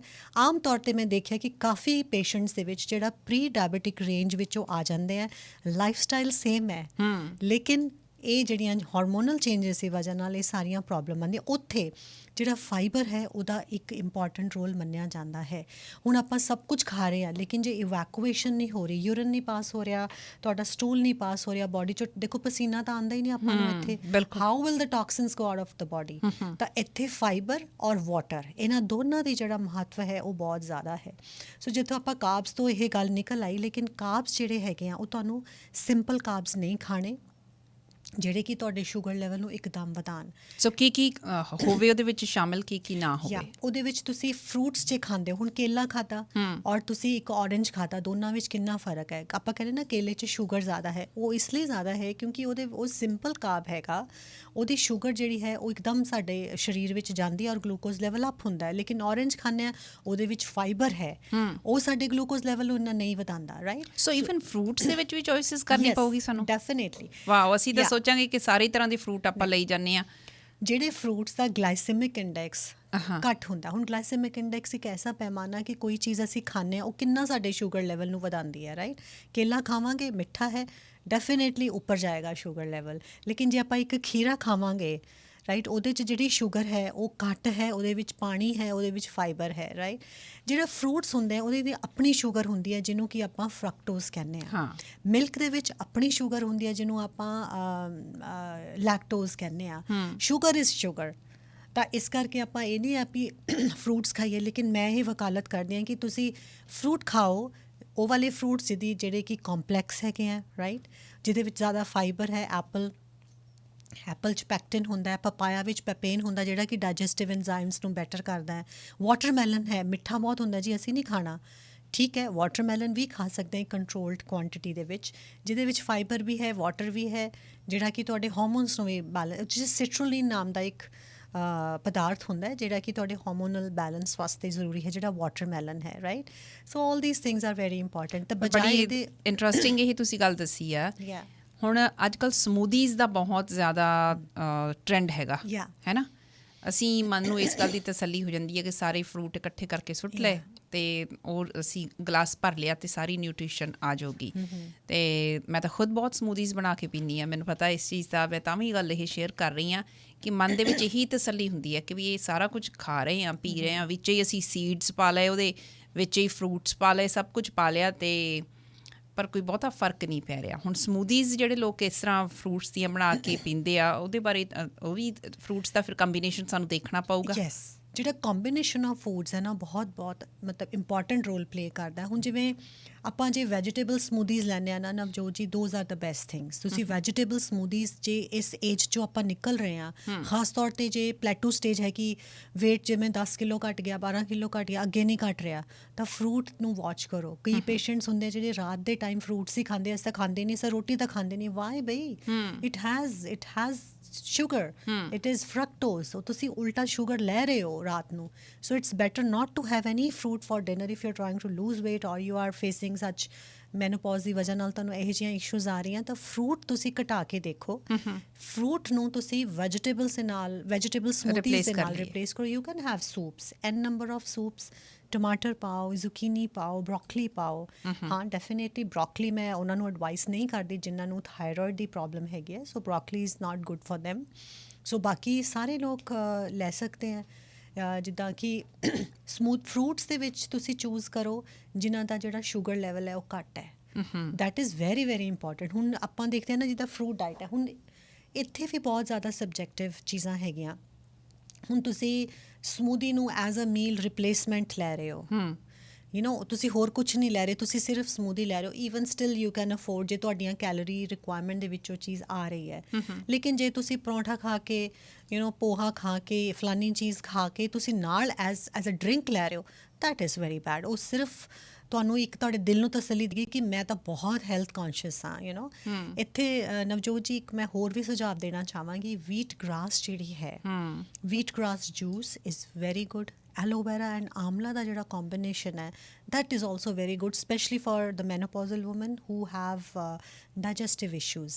Skin ਦੀ ਜਿਹੜੀ ਪੈਟਰਨ ਜਦੋਂ ਚੇਂਜ ਹੁੰਦਾ ਹੈ, that is very good, ਕਿਉਂਕਿ ਉਹਦੇ ਵਿੱਚ ਜਿਹੜੇ ਫੋਟੋਸਿੰਥੇਸਿਸ ਦੇ ਨਾਲ ਜਿਹੜੇ ਉਹਦੇ ਵਿੱਚ ਗ੍ਰੀਨ ਪਿਗਮੈਂਟਸ ਹੁੰਦੇ ਆ, ਉਹ ਤੁਹਾਡੀ ਬਾਡੀ ਨੂੰ ਬਹੁਤ ਅੱਛਾ ਇਫੈਕਟ ਦਿੰਦੇ ਆ। ਦੇ ਆਰ ਐਂਟੀਆਕਸੀਡੈਂਟਸ ਐਂਡ ਦੇ help you to have lesser effect of age on your skin. ਜਿਹੜੇ ਪਾਊਡਰਸ ਆਉਂਦੇ ਆ ਉਹਨਾਂ ਬਾਰੇ ਤੁਹਾਡਾ ਕੀ ਖਿਆਲ ਹੈ? ਮੈਂ ਦੇਖਦੀ ਹਾਂ ਕਿ ਆਰਗੈਨਿਕ ਪਾਊਡਰਸ ਵੀ ਅਵੇਲੇਬਲ ਹੈਗੇ ਆ, ਚਾਹੇ ਉਹ ਬੈਰੀਜ਼ ਹੈਗੀਆਂ ਜਾਂ ਫਿਰ ਵੀਟ ਗ੍ਰਾਸ ਪਾਊਡਰ ਹੈ, ਉਹ ਵੀ ਅਵੇਲੇਬਲ ਹੈਗਾ। Yeah. ਉਹ ਉਨਾ ਹੀ ਇਫੈਕਟਿਵ ਹੈ? Yeah, that like wheat grass ਜੇ ਤੁਸੀਂ ਖੁਦ ਉਗਾਓ that is good, it is better to have। ਲੇਕਿਨ ਕਈ ਵਾਰੀ ਐਸਾ ਹੁੰਦਾ ਨਾ ਕਿ ਆਪਾਂ ਨੂੰ ਜਿੱਦਾਂ ਹੁਣ ਤੁਸੀਂ ਇਹ ਇੰਨਾ ਇੰਟੈਲੀਜੈਂਟ ਸਵਾਲ ਤੁਸੀਂ ਮੈਨੂੰ ਪੁੱਛਿਆ, ਬਿਕੋਜ਼ ਹੁਣ ਜਿਵੇਂ ਹਲਦੀ ਹੈ, ਆਪਾਂ ਕਹਿੰਦੇ ਹਲਦੀ ਖਾਓ ਕਿਉਂਕਿ ਹਲਦੀ ਦੇ ਵਿੱਚ ਕਰਕਿਊਮਿਨ ਹੈ, ਲੇਕਿਨ ਜਿਹੜੀ ਕਰਕਿਊਮਿਨ ਦੀ ਡੋਜ਼ ਹੈ ਉਹ ਸਿਰਫ 1 ਚਮਚ ਹਲਦੀ ਨਾਲ ਪੂਰੀ ਨਹੀਂ। ਹਲਦੀ ਖਾ ਰਹੇ ਆ, ਕਰਕਿਊਮਿਨ ਤਾਂ ਨਹੀਂ ਖਾ ਰਹੇ ਨਾ ਆਪਾਂ। So sometimes for a better effect, for a quicker effect, it is not even a bad idea to have the powders or the tablets. It is good sometimes। ਤੁਸੀਂ ਬਹੁਤ ਸਾਰੀਆਂ ਚੀਜ਼ਾਂ ਖਾ ਰਹੇ ਹੋ, ਹੁਣ ਜਿਵੇਂ ਫॉर ਐਨ ਐਗਜ਼ਾਮਪਲ ਜਿਹੜੀ ਆਇਰਨ ਹੁੰਦੀ ਹੈ, ਆਇਰਨ ਦੀ ਐਬਜ਼ੌਰਪਸ਼ਨ ਸਾਡੀ ਬਾਡੀ ਦੇ ਵਿੱਚ ਇੰਨੀ ਹਾਈ ਨਹੀਂ ਹੁੰਦੀ। ਬਹੁਤ ਸਾਰੀ ਆਇਰਨ ਖਾਓਗੇ ਤਾਂ ਥੋੜੀ ਜੀ ਬਾਡੀ 'ਚ ਅਸਿਮੀਲੇਟ ਹੁੰਦੀ ਹੈ। ਇਸੇ ਤਰ੍ਹਾਂ ਨਾਲ ਹੁਣ ਆਪਾਂ ਇੰਨਾ ਸਾਰਾ ਫਰੂਟ ਖਾ ਰਹੇ ਹਾਂ, ਉਹਦੇ ਵਿੱਚ ਜੇ ਅਸੀਂ ਖਾ ਵੀ ਲਿਆ, ਜੇ ਸਾਡੇ ਸਰੀਰ ਦੇ ਵਿੱਚ ਕੁਝ ਐਂਜ਼ਾਈਮਸ, ਕੁਝ ਹਾਰਮੋਨਸ ਜਿਹੜੇ ਹੈ ਉਹ ਲੈਕਿੰਗ ਹੈ, ਸਾਡਾ ਮੈਟਾਬੋਲਿਕ ਲੈਵਲ ਜਿਹੜਾ ਹੈ ਉਹ ਚੇਂਜ ਹੋ ਚੁੱਕਿਆ ਹੈ, ਤਾਂ ਉਹ ਸਾਡੀ ਬਾਡੀ ਦੇ ਵਿੱਚ ਐਸਿਮੀਲੇਸ਼ਨ ਆਫ ਨਿਊਟ੍ਰੀਐਂਟਸ ਨਹੀਂ ਹੋਏਗੀ, ਜਿਹੜੀ ਕਿ ਨਹੀਂ ਹੁੰਦੀ ਕਿਉਂਕਿ ਸਾਡਾ ਖਾਣਾ ਪੀਣਾ ਐਸਾ ਹੈ, ਸਟ੍ਰੈਸ ਫੈਕਟਰ ਹੈ। ਤਾਂ ਇਹਦੇ ਨਾਲ ਇਹਨੂੰ ਕੰਪਨਸੇਟ ਕਰਨ ਲਈ ਆਪਾਂ ਨੂੰ ਜਿਹੜੇ ਸਪਲੀਮੈਂਟਸ ਆ ਉਹ ਲੈ ਲੈਣੇ ਚਾਹੀਦੇ ਆ। ਲੇਕਿਨ ਮੈਂ ਇਹ ਤੁਹਾਡੀਆਂ ਗੱਲਾਂ ਸੁਣਦੇ ਸੁਣਦੇ ਮਹਿਸੂਸ ਕਰ ਰਹੀ ਹਾਂ ਕਿ ਆਪਾਂ ਕਮੀ ਨਹੀਂ ਕਰਦੇ। ਇਹ ਨਹੀਂ ਹੈ ਕਿ ਵੀ ਅਸੀਂ ਫਰੂਟਸ ਨਹੀਂ ਲੈ ਕੇ ਆਉਂਦੇ ਜਾਂ ਅਸੀਂ ਬਾਕੀ ਜਿਹੜੀਆਂ ਨਿਊਟ੍ਰੀਸ਼ੀਅਸ ਚੀਜ਼ਾਂ ਆ ਉਹਨਾਂ ਦੀ ਅਸੀਂ ਗਰੋਸਰੀ ਸ਼ਾਪਿੰਗ ਨਹੀਂ ਕਰਦੇ, ਆਪਾਂ ਨੂੰ ਉਹਨਾਂ ਚੀਜ਼ਾਂ ਦਾ ਪਤਾ ਨਹੀਂ ਹੈ। ਮੈਨੂੰ ਲੱਗਦਾ ਫਰਕ ਇਹ ਆ ਵੱਡਾ ਕਿ ਸਾਨੂੰ ਇਹ ਨਹੀਂ ਪਤਾ ਕਿ ਕਿਹੜੀ ਚੀਜ਼ ਨੂੰ ਕਿਹਦੇ ਨਾਲ ਲੈਣਾ ਜਾਂ ਕਿੰਨੀ ਮਾਤਰਾ ਦੇ ਵਿੱਚ ਲੈਣਾ, ਕਿਹੜੇ ਸਮੇਂ ਲੈਣਾ। ਡੈਫੀਨੇਟਲੀ ਇਹ ਚੀਜ਼ਾਂ ਦੀ ਵੱਡੀ ਸਮੱਸਿਆ ਹੈਗੀ ਹੈ। ਡੈਫੀਨੇਟਲੀ ਯੈਸ ਯਾ। ਅਤੇ ਕਿਉਂਕਿ ਕਈ ਵਾਰੀ ਆਪਾਂ ਦੇਖੋ ਹੁਣ ਆਪਾਂ YouTube ਹੈ ਜਾਂ ਕੋਈ ਹੋਰ ਆਪਣੇ ਕੋਲ ਸੋਰਸਿਸ ਹੈ, ਫੋਨ ਦੇ ਵਿੱਚ ਸਾਡੇ ਕੋਲ ਇਨਸਾਈਕਲੋਪੀਡੀਆ ਹੈ, ਅਸੀਂ ਖੁਦ ਹੀ ਡਾਕਟਰ ਬਣੇ ਹੋਏ ਹਾਂ ਰਾਈਟ। ਲੇਕਿਨ ਕਈ ਚੀਜ਼ਾਂ ਐਸੀਆਂ ਹੁੰਦੀਆਂ ਜਿਹੜੀਆਂ ਕਿ ਡੈਫੀਨੇਟਲੀ ਅੱਛੀਆਂ ਹੁੰਦੀਆਂ, ਲੇਕਿਨ ਜਿਹੜੀ ਬਾਏ ਦ ਬੁੱਕਸ ਗੱਲ ਹੁੰਦੀ ਹੈ। ਬਿਕੋਜ਼ ਅੱਜ ਤੁਹਾਨੂੰ ਕਿਸੇ ਨੇ ਕਹਿਤਾ ਅੰਡੇ ਖਾਓ ਬਹੁਤ ਅੱਛੇ ਹੈ, ਸੋ ਯੂ ਵਿਲ ਸਟਾਰਟ ਹੈਵਿੰਗ ਹੈ। ਕੱਲ੍ਹ ਨੂੰ ਕਿਸੇ ਨੇ ਕਹਿਤਾ ਉਹ ਅੰਡੇ ਤਾਂ ਖਾਣੇ ਹੀ ਨਹੀਂ ਚਾਹੀਦੇ, what to do, refer the books. ਜੋ ਇੰਨੇ ਸਾਲਾਂ ਦੀ ਜਿਹੜੀ ਸਟੱਡੀ ਹੈ, ਇਹ ਨਹੀਂ ਹੈਗਾ ਕਿ ਜੋ ਕਹਿਤਾ ਉਹ ਰਿਜਿਡ ਹੈ, ਲੇਕਿਨ ਜਿਹੜੀਆਂ ਮਤਲਬ ਜਿਹੜੀ ਥੋੜ੍ਹੀ ਗਲਤ ਸੋਰਸਿਸ ਤੋਂ ਜਿਹੜੀ ਇਨਫੋਰਮੇਸ਼ਨ ਹੁੰਦੀ ਆ ਉਹ ਆਮ ਤੌਰ 'ਤੇ ਕਈ ਵਾਰ ਨੁਕਸਾਨ ਵੀ ਕਰ ਸਕਦੀ ਹੈ। ਨੀਮ ਹਕੀਮ ਖਤਰਾ ਹੈ ਜਾ। ਦੈਟ ਇਜ਼ ਰਾਈਟ ਯਾ। ਪਲਵੀ ਜੀ, ਇਸ ਤਰ੍ਹਾਂ ਨਾ ਹੋਵੇ ਕਿ ਸਾਡੇ ਸੁਣਨ ਵਾਲੇ ਪਿਛਲੇ 1.5 ਘੰਟੇ ਤੋਂ ਤਕਰੀਬਨ ਸੁਣਦੇ ਆ ਰਹੇ ਆ ਤੇ ਕਹਿਣ ਇੰਨਾ ਕੁਝ ਦੱਸ ਦਿੱਤਾ ਤੇ ਅਸੀਂ ਹਾਲੇ ਉੱਥੇ ਦੇ ਉੱਥੇ ਹੀ ਖੜ੍ਹੇ ਹਾਂ, ਸਾਨੂੰ ਇਹ ਨਹੀਂ ਹੁਣ ਸਮਝ ਲੱਗਦੀ ਕਿ ਕੀ ਖਾਧਾ ਜਾਵੇ ਕੀ ਨਾ ਖਾਧਾ ਜਾਵੇ। ਥੋੜ੍ਹਾ ਜਿਹਾ ਜੇ ਆਪਾਂ ਇਸੇ ਡਾਈਟ ਦੇ ਹੀ ਮਸਲੇ ਨੂੰ ਸਮ ਅਪ ਕਰਨਾ ਹੋਵੇ ਤਾਂ ਕੀ ਕਹੋਗੇ? ਯਾ ਇਹ ਮੈਨੂੰ ਪਤਾ ਹੈ ਸਾਰੇ ਸੋਚ ਰਹੇ ਹੈ ਕਿ ਹੁਣ ਸਾਨੂੰ ਪਤਾ ਲੱਗ ਗਿਆ ਫੈਟ ਹੁੰਦਾ, ਇਹ ਤਾਂ ਸਾਨੂੰ ਪਤਾ ਹੀ ਹੈ, ਲੇਕਿਨ what to do. So this is the most important question. ਤਾਂ ਆਪਾਂ ਇਹ ਦੇਖਣਾ ਹੈ ਕਿ ਪਹਿਲਾਂ ਤਾਂ ਦੇਖੀਏ ਕਿ ਸਾਨੂੰ ਕੈਲੋਰੀਜ਼ ਕਿੰਨੀਆਂ ਚਾਹੀਦੀਆਂ, ਰਾਈਟ, ਉਹ ਅਸੀਂ ਅਸੈਸ ਕਰਾਂਗੇ। ਲੇਕਿਨ ਕੁਛ ਐਸੇ ਫੂਡਸ ਹੈਗੇ ਆ ਜਿਹੜੇ ਕਿ ਤੁਹਾਡੀ ਮੈਨੋਪੌਜ਼ਲ ਲਾਈਫ ਨੂੰ ਥੋੜ੍ਹਾ ਸਮੂਥ ਬਣਾ ਸਕਦੇ, ਜਿਵੇਂ ਕਿ ਸੋਇਆ ਪ੍ਰੋਡਕਟਸ ਹੈਗੇ ਆ, ਟੋਫੂ ਹੈ, ਸੋਇਆਬੀਨ ਹੈ, ਸੋਇਆ ਨਗਟਸ ਹੈ, ਇਹ ਤੁਸੀਂ ਆਪਣੀ ਡਾਈਟ ਵਿੱਚ ਸ਼ਾਮਿਲ ਕਰੋ। ਕਿਉਂ? ਬਿਕੋਜ਼ ਇਹਨਾਂ ਦੇ ਵਿੱਚ ਫਾਈਟੋ ਐਸਟ੍ਰੋਜਨਸ ਹੁੰਦੇ ਆ ਜਿਹੜੇ ਕਿ ਤੁਹਾਡੀ ਬਾਡੀ ਵਿੱਚ ਜਿਹੜੀ ਐਸਟ੍ਰੋਜਨ ਦੀ ਕਮੀ ਆਈ ਹੁੰਦੀ ਹੈ ਉਹਨੂੰ ਪੂਰਾ ਕਰਨ ਦੇ ਵਿੱਚ ਤੁਹਾਡੀ ਹੈਲਪ ਕਰ ਸਕਦੇ ਆ, ਰਾਈਟ। ਤੋ ਇਹ ਤੁਸੀਂ ਲੈਣੇ ਹੈ, ਲੇਕਿਨ ਜਿਹੜੇ ਥਾਇਰੋਇਡ ਦੇ ਪੇਸ਼ੈਂਟਸ ਹੈਗੇ ਆ ਉਹਨਾਂ ਨੇ ਸੋਇਆ ਪ੍ਰੋਡਕਟਸ ਨਹੀਂ ਕੰਜ਼ਿਊਮ ਕਰਨੇ। ਇਸ ਤੋਂ ਬਾਅਦ ਈਵਨਿੰਗ ਪ੍ਰਿਮਰੋਜ਼ ਆਇਲ, ਮੈਂ ਦੇਖਦੀ ਹਾਂ ਜਿਹੜੀਆਂ ਗਾਇਨੋਕੋਲੋਜੀਕਲ ਪ੍ਰਿਸਕ੍ਰਿਪਸ਼ਨਸ ਹੁੰਦੀਆਂ ਉਹਦੇ ਵਿੱਚ ਈਵਨਿੰਗ ਪ੍ਰਿਮਰੋਜ਼ ਆਇਲ ਜਿਹੜਾ ਹੈ ਉਹ ਪ੍ਰਿਸਕ੍ਰਾਈਬ ਕੀਤਾ ਜਾਂਦਾ ਹੈ। It helps you to soothen your nerves. ਬਹੁਤ ਸਾਰੇ ਇਹਦੇ ਹਾਰਮੋਨਲ ਇਫੈਕਟਸ ਹੁੰਦੇ ਆ ਜਿਹੜੇ ਕਿ ਤੁਹਾਡੇ ਡਿਸਟਰਬਡ ਹਾਰਮੋਨਲ ਮੇਕਅਪ ਨੂੰ ਠੀਕ ਕਰਨ ਦੇ ਵਿੱਚ ਮਦਦ ਕਰਦੇ ਆ। ਜਿਹੜੇ ਓਮੇਗਾ 3 ਰਿਚ ਫੈਟਸ ਹੁੰਦੇ ਆ ਜਿਵੇਂ ਫਲੈਕਸੀਡ ਆਇਲ ਹੈ, ਉਹਦੇ ਤੁਸੀਂ ਸਪਲੀਮੈਂਟਸ ਲੈ ਸਕਦੇ ਹੋ, ਜਾਂ ਓਮੇਗਾ 3 ਦੇ ਜਿਹੜੇ ਸਪਲੀਮੈਂਟਸ ਹੈ ਤੁਹਾਡੇ ਲਈ ਅੱਛੇ ਹੈ। ਜਿਵੇਂ ਕਿ ਮੈਂ ਪਹਿਲਾਂ ਵੀ ਕਿਹਾ ਸੀ, ਕੈਲਸ਼ੀਅਮ ਔਰ ਵਿਟਾਮਿਨ ਡੀ ਬਾਰੇ ਤਾਂ ਸੁਣਦੇ ਹੀ ਹਾਂ, ਲੇਕਿਨ ਮੈਗਨੀਸ਼ੀਅਮ ਸਪਲੀਮੈਂਟਸ ਦੇ ਬਾਰੇ ਵੀ ਜਾਣਨਾ ਬਹੁਤ ਜ਼ਰੂਰੀ ਹੈ। K2 ਜਿਹੜਾ ਕਿ ਤੁਹਾਡੀਆਂ ਹੱਡੀਆਂ ਤੱਕ ਕੈਲਸ਼ੀਅਮ ਨੂੰ ਲੈ ਕੇ ਜਾਏਗਾ, ਉਹਦੇ ਬਾਰੇ ਵੀ ਤੁਹਾਨੂੰ ਜਾਣਨਾ ਜ਼ਰੂਰੀ ਹੈ। ਉਹਦੇ ਸਪਲੀਮੈਂਟਸ ਵੀ ਅਵੇਲੇਬਲ ਹੁੰਦੇ ਆ, so you can ask your physician or your nutritionist so how much your body needs. ਇਸ ਤੋਂ ਇਲਾਵਾ ਆਯੁਰਵੇਦ ਦੇ ਹਿਸਾਬ ਨਾਲ ਬਹੁਤ ਸਾਰੀਆਂ ਹਰਬਸ ਹੁੰਦੀਆਂ, ਜਿਵੇਂ ਜਿਨਸਿੰਗ ਹੈ, right, ginseng is very good. Valerian root ਜਿਹਨੂੰ ਆਪਾਂ ਹਿੰਦੀ ਦੇ ਵਿੱਚ ਜਟਾਮਾਨਸੀ ਕਹਿੰਦੇ ਆ, ਇਹ ਵੀ ਤੁਹਾਡੇ ਜਿਹੜੇ ਹਾਰਮੋਨਸ ਜਿਹੜੇ ਇੰਬੈਲੈਂਸ ਹੋ ਰਹੇ ਆ ਉਹਦੇ ਵਿੱਚ ਤੁਹਾਡੀ ਹੈਲਪ ਕਰ ਸਕਦੇ ਆ। ਬਹੁਤ ਤਰ੍ਹਾਂ ਦੀਆਂ ਫਾਰਮਸ ਵਿੱਚ ਅਵੇਲੇਬਲ ਹੈ ਨਵਜੋਤ ਜੀ, ਪਾਊਡਰ ਮਿਲ ਜਾਂਦੇ ਆ, ਗੋਲੀਆਂ ਮਿਲ ਜਾਂਦੀਆਂ, ਤੁਸੀਂ ਸਮੂਦੀਜ਼ ਦੇ ਵਿੱਚ ਇਹਨਾਂ ਨੂੰ ਈਜ਼ੀਲੀ ਇਨਕੋਰਪੋਰੇਟ ਕਰ ਸਕਦੇ ਹੋ। ਇਸ ਤੋਂ ਇਲਾਵਾ ਜਿਹੜੀ ਮੇਰੀ ਫੇਵਰਟ ਹੈ ਉਹ ਮੈਂ ਉਹ ਹੈਗੀ ਹੈ ਅਸ਼ਵਗੰਧਾ। ਅੱਛਾ। ਅਸ਼ਵਗੰਧਾ ਜਿਹੜੀ ਹੈ ਦੈਟ ਇਜ਼ ਐਨ ਅਡੈਪਟੋਜੈਨਿਕ ਹਰਬਸ। ਹੁਣ ਦੇਖੋ ਨਾ, ਆਪਾਂ ਐਨਰਜੀ ਲੈਵਲ ਡਾਊਨ ਹੋਇਆ ਰਾਈਟ, ਮੂਡ ਖਰਾਬ ਹੈ ਤਾਂ ਕੀ ਹੋਏਗਾ, એનર્ਜੀ ਲੈਵਲ ਤੁਹਾਡੇ ਡਾਵਾਂਡੋਲ ਹੁੰਨੇ ਆ, ਤੁਹਾਡਾ ਦਿਲ ਨਹੀਂ ਕਰਦਾ। ਲੇਕਿਨ ਉਹ ਇਸ ਸਟ੍ਰੈਸ ਹੋਰ ਵੀ ਜ਼ਿਆਦਾ ਵਧਾਉਂਦਾ ਹੈ ਕਿ ਅੱਗੇ ਤਾਂ ਕੀ ਸੀ, ਹੁਣ ਐਸਾ ਕੀ ਹੋਇਆ ਮੇਰੇ ਨਾਲ ਕਿ ਮੈਂ ਕੰਮ ਨਹੀਂ ਕਰ ਪਾ ਰਹੀ ਹਾਂ। ਐਨਰਜੀ ਮਤਲਬ ਡਰਾਈਵ ਤੁਹਾਡੀ ਥੋੜ੍ਹੀ ਘੱਟ ਜਾਂਦੀ ਹੈ। ਇਹਦੇ ਵਿੱਚ ਜਿਹੜੀ ਅਸ਼ਵਗੰਧਾ ਦੀ ਅਪਰੋਪਰੀਏਟ ਡੋਜ਼ ਹੈ ਉਹ ਤੁਹਾਨੂੰ ਡੈਫੀਨੇਟਲੀ ਹੈਲਪ ਕਰਦੀ ਹੈ। ਮੇਰਾ ਕਲੀਨਿਕਲ ਐਕਸਪੀਰੀਅੰਸ ਰਿਹਾ ਹੈ ਕਲਾਇੰਟਸ ਦੇ ਨਾਲ, ਜੇ ਅਸੀਂ ਸਹੀ ਮਾਤਰਾ ਦੇ ਵਿੱਚ ਜੇ ਅਸੀਂ ਅਸ਼ਵਗੰਧਾ ਲਈਏ, ਵੈਰੀ ਈਜ਼ੀਲੀ ਅਵੇਲੇਬਲ ਹੈ, ਨਾਟ ਵੈਰੀ ਐਕਸਪੈਂਸਿਵ ਹੈ, very like it is very very effective. ਮੇਰੇ ਜਜ਼ਬੇ ਤੋਂ ਸ਼ਾਇਦ ਤੁਸੀਂ ਇਹ ਸਮਝ ਪਾ ਰਹੇ ਹੋਗੇ ਕਿ ਕਿੰਨੀ ਹੈਲਪਫੁਲ ਹੋ ਸਕਦੀ ਹੈ, ਕਿਉਂਕਿ ਇੱਕ ਸਟ੍ਰੈਸ ਅਡੈਪਟਿੰਗ ਜਿਹੜੀ ਤੁਹਾਡੀ ਬਾਡੀ ਦੀ ਐਬਿਲਿਟੀ ਹੈ ਉਹਨੂੰ ਇੰਪਰੂਵ ਕਰਦੀ ਹੈ, ਕੋਰਟੀਸੋਲ ਲੈਵਲਸ ਨੂੰ ਬੈਲੈਂਸ ਕਰਦੀ ਹੈ। ਕੋਰਟੀਸੋਲ ਬੈਲੈਂਸ ਹੋ ਗਿਆ ਤਾਂ ਨਵਜੋਤ ਜੀ ਪ੍ਰੋਬਲਮਸ ਹੀ ਖਤਮ, ਤੁਹਾਡਾ ਸਟ੍ਰੈਸ ਲੈਵਲ ਮੈਨੇਜ ਹੋ ਸਕਦਾ ਹੈ ਅਲੋਂਗ ਵਿਦ ਅਦਰ ਥੈਰੇਪੀਜ਼, ਜਿਵੇਂ ਯੋਗਾ ਕਰ ਸਕਦੇ ਹੋ, ਐਕਸਰਸਾਈਜ਼ ਕਰ ਸਕਦੇ ਹੋ, ਵਿਚ ਇਜ਼ ਵੈਰੀ ਵੈਰੀ ਇੰਪੋਰਟੈਂਟ। ਅਤੇ ਇੱਕ ਹੋਰ ਪ੍ਰੋਬਲਮ ਦਾ ਸਾਹਮਣਾ ਕਰਨਾ ਪੈਂਦਾ ਜਿਹੜੀ ਹੈਗੀ ਹੈ ਹੌਟ ਫਲੈਸ਼ਿਸ। ਇਸ ਟਾਈਮ ਦੇ ਦੌਰਾਨ ਜਿਹੜਾ ਤੁਹਾਡੀ ਬਾਡੀ ਦਾ ਪਿੱਤ ਐਲੀਮੈਂਟ ਹੈ ਉਹ ਵਧਿਆ ਹੁੰਦਾ ਹੈ, ਗਰਮੀ ਬਾਡੀ ਦੇ ਵਿੱਚ ਵਧੀ ਹੁੰਦੀ ਹੈ। ਉਹਨੂੰ ਬੈਲੈਂਸ ਕਰਨ ਵਾਸਤੇ ਸਾਡੀ ਕਿਚਨ ਦੇ ਵਿੱਚ ਬੜੀਆਂ ਹੀ ਆਸਾਨ ਚੀਜ਼ਾਂ ਤੁਹਾਨੂੰ ਉਪਲਬਧ ਹੁੰਦੀਆਂ, ਜਿਵੇਂ ਕਿ ਗੂੰਦ ਕਤੀਰਾ। ਅੱਛਾ, ਰਾਈਟ, ਹਾਫ ਕਟੋਰੀ ਆਫ ਗੂੰਦ ਕਤੀਰਾ, ਲੇਕਿਨ ਉਹਦੇ ਵਿੱਚ ਤੁਸੀਂ ਉਹ ਸ਼ਰਬਤ ਨਹੀਂ ਪਾਣੇ ਜਿਹੜੇ ਕਿ ਮਿੱਠਾ ਉਹਨੂੰ ਬਣਾ ਦੇਣ। ਸੋ ਜੇ ਤੁਸੀਂ ਉਹ you have it empty stomach, ਜੇ ਉਹਨੂੰ ਮਿੱਠਾ ਕਰਨਾ ਹੈ ਤੁਸੀਂ ਉਹਦੇ ਵਿੱਚ ਥੋੜ੍ਹੇ ਜਿਹੀਆਂ ਰੇਜ਼ਨਸ ਪਾ ਸਕਦੇ ਹੋ, ਤੁਸੀਂ ਥੋੜ੍ਹਾ ਜਿਹਾ ਕੋਈ ਫਰੂਟ ਪਾ ਸਕਦੇ ਹੋ, so that it is palatable, because ਉਹਦਾ ਮਿਊਸੀਲੇਜੀਅਸ ਟੇਸਟ ਹੁੰਦਾ ਹੈ। ਸੋ ਉਹਨੂੰ ਪਾਣੀ ਦੇ ਵਿੱਚ ਹੀ ਭਿਉਂ ਕੇ, ਜਾਂ ਤੁਸੀਂ ਜਿੱਦਾਂ ਪਾਣੀ ਦੇ ਵਿੱਚ ਉਨੀ ਤੁਸੀਂ ਜਿਵੇਂ 4 ਜਾਂ 6 ਡਲੀਆਂ ਜੇ ਰਾਤੀ ਕਟੋਰੀ ਵਿੱਚ ਭਿਓਗੋ ਕੇ ਰੱਖੋ ਐਂਡ ਉਹਨੂੰ ਠੰਡਾ ਖਾਣਾ ਹੈ, right. So you just feel that going down your food pipe, your intestines. ਜੇ ਤੁਹਾਨੂੰ ਹੌਟ ਫਲੈਸ਼ਿਸ ਹੁੰਦੇ ਆ, ਇਹਦੇ ਵਿੱਚ ਕਾਫੀ ਜਿਹੜਾ ਤੁਹਾਨੂੰ ਰਿਜ਼ਲਟ ਮਿਲਦਾ, ਬਿਕੋਜ਼ ਮੈਂ ਆਪਣੀ ਵੈਬਸਾਈਟ 'ਤੇ ਮੈਂ ਇਹਦੇ ਬਾਰੇ ਇੱਕ ਵੀਡੀਓ ਪਾਇਆ ਸੀ and it is one of my most popular this thing, ਕਿਉਂਕਿ ਇਹਦੇ ਵਿੱਚ ਫਾਇਦਾ ਬਹੁਤ ਹੋਇਆ ਸੀ, ਖਾਸ ਤੌਰ 'ਤੇ ਮੈਨੋਪੌਜ਼ ਦੇ ਦੌਰਾਨ ਲਾਈਕ ਲੇਡੀਜ਼ ਨੂੰ। ਇਸ ਤੋਂ ਇਲਾਵਾ ਬਾਰਲੇ ਵਾਟਰ, ਜੌਂ ਦਾ ਪਾਣੀ, ਅੱਛਾ, ਦੈਟ ਇਜ਼ ਆਲਸੋ, ਉਹਦੀ ਤਾਸੀਰ ਠੰਡੀ ਹੁੰਦੀ ਹੈ।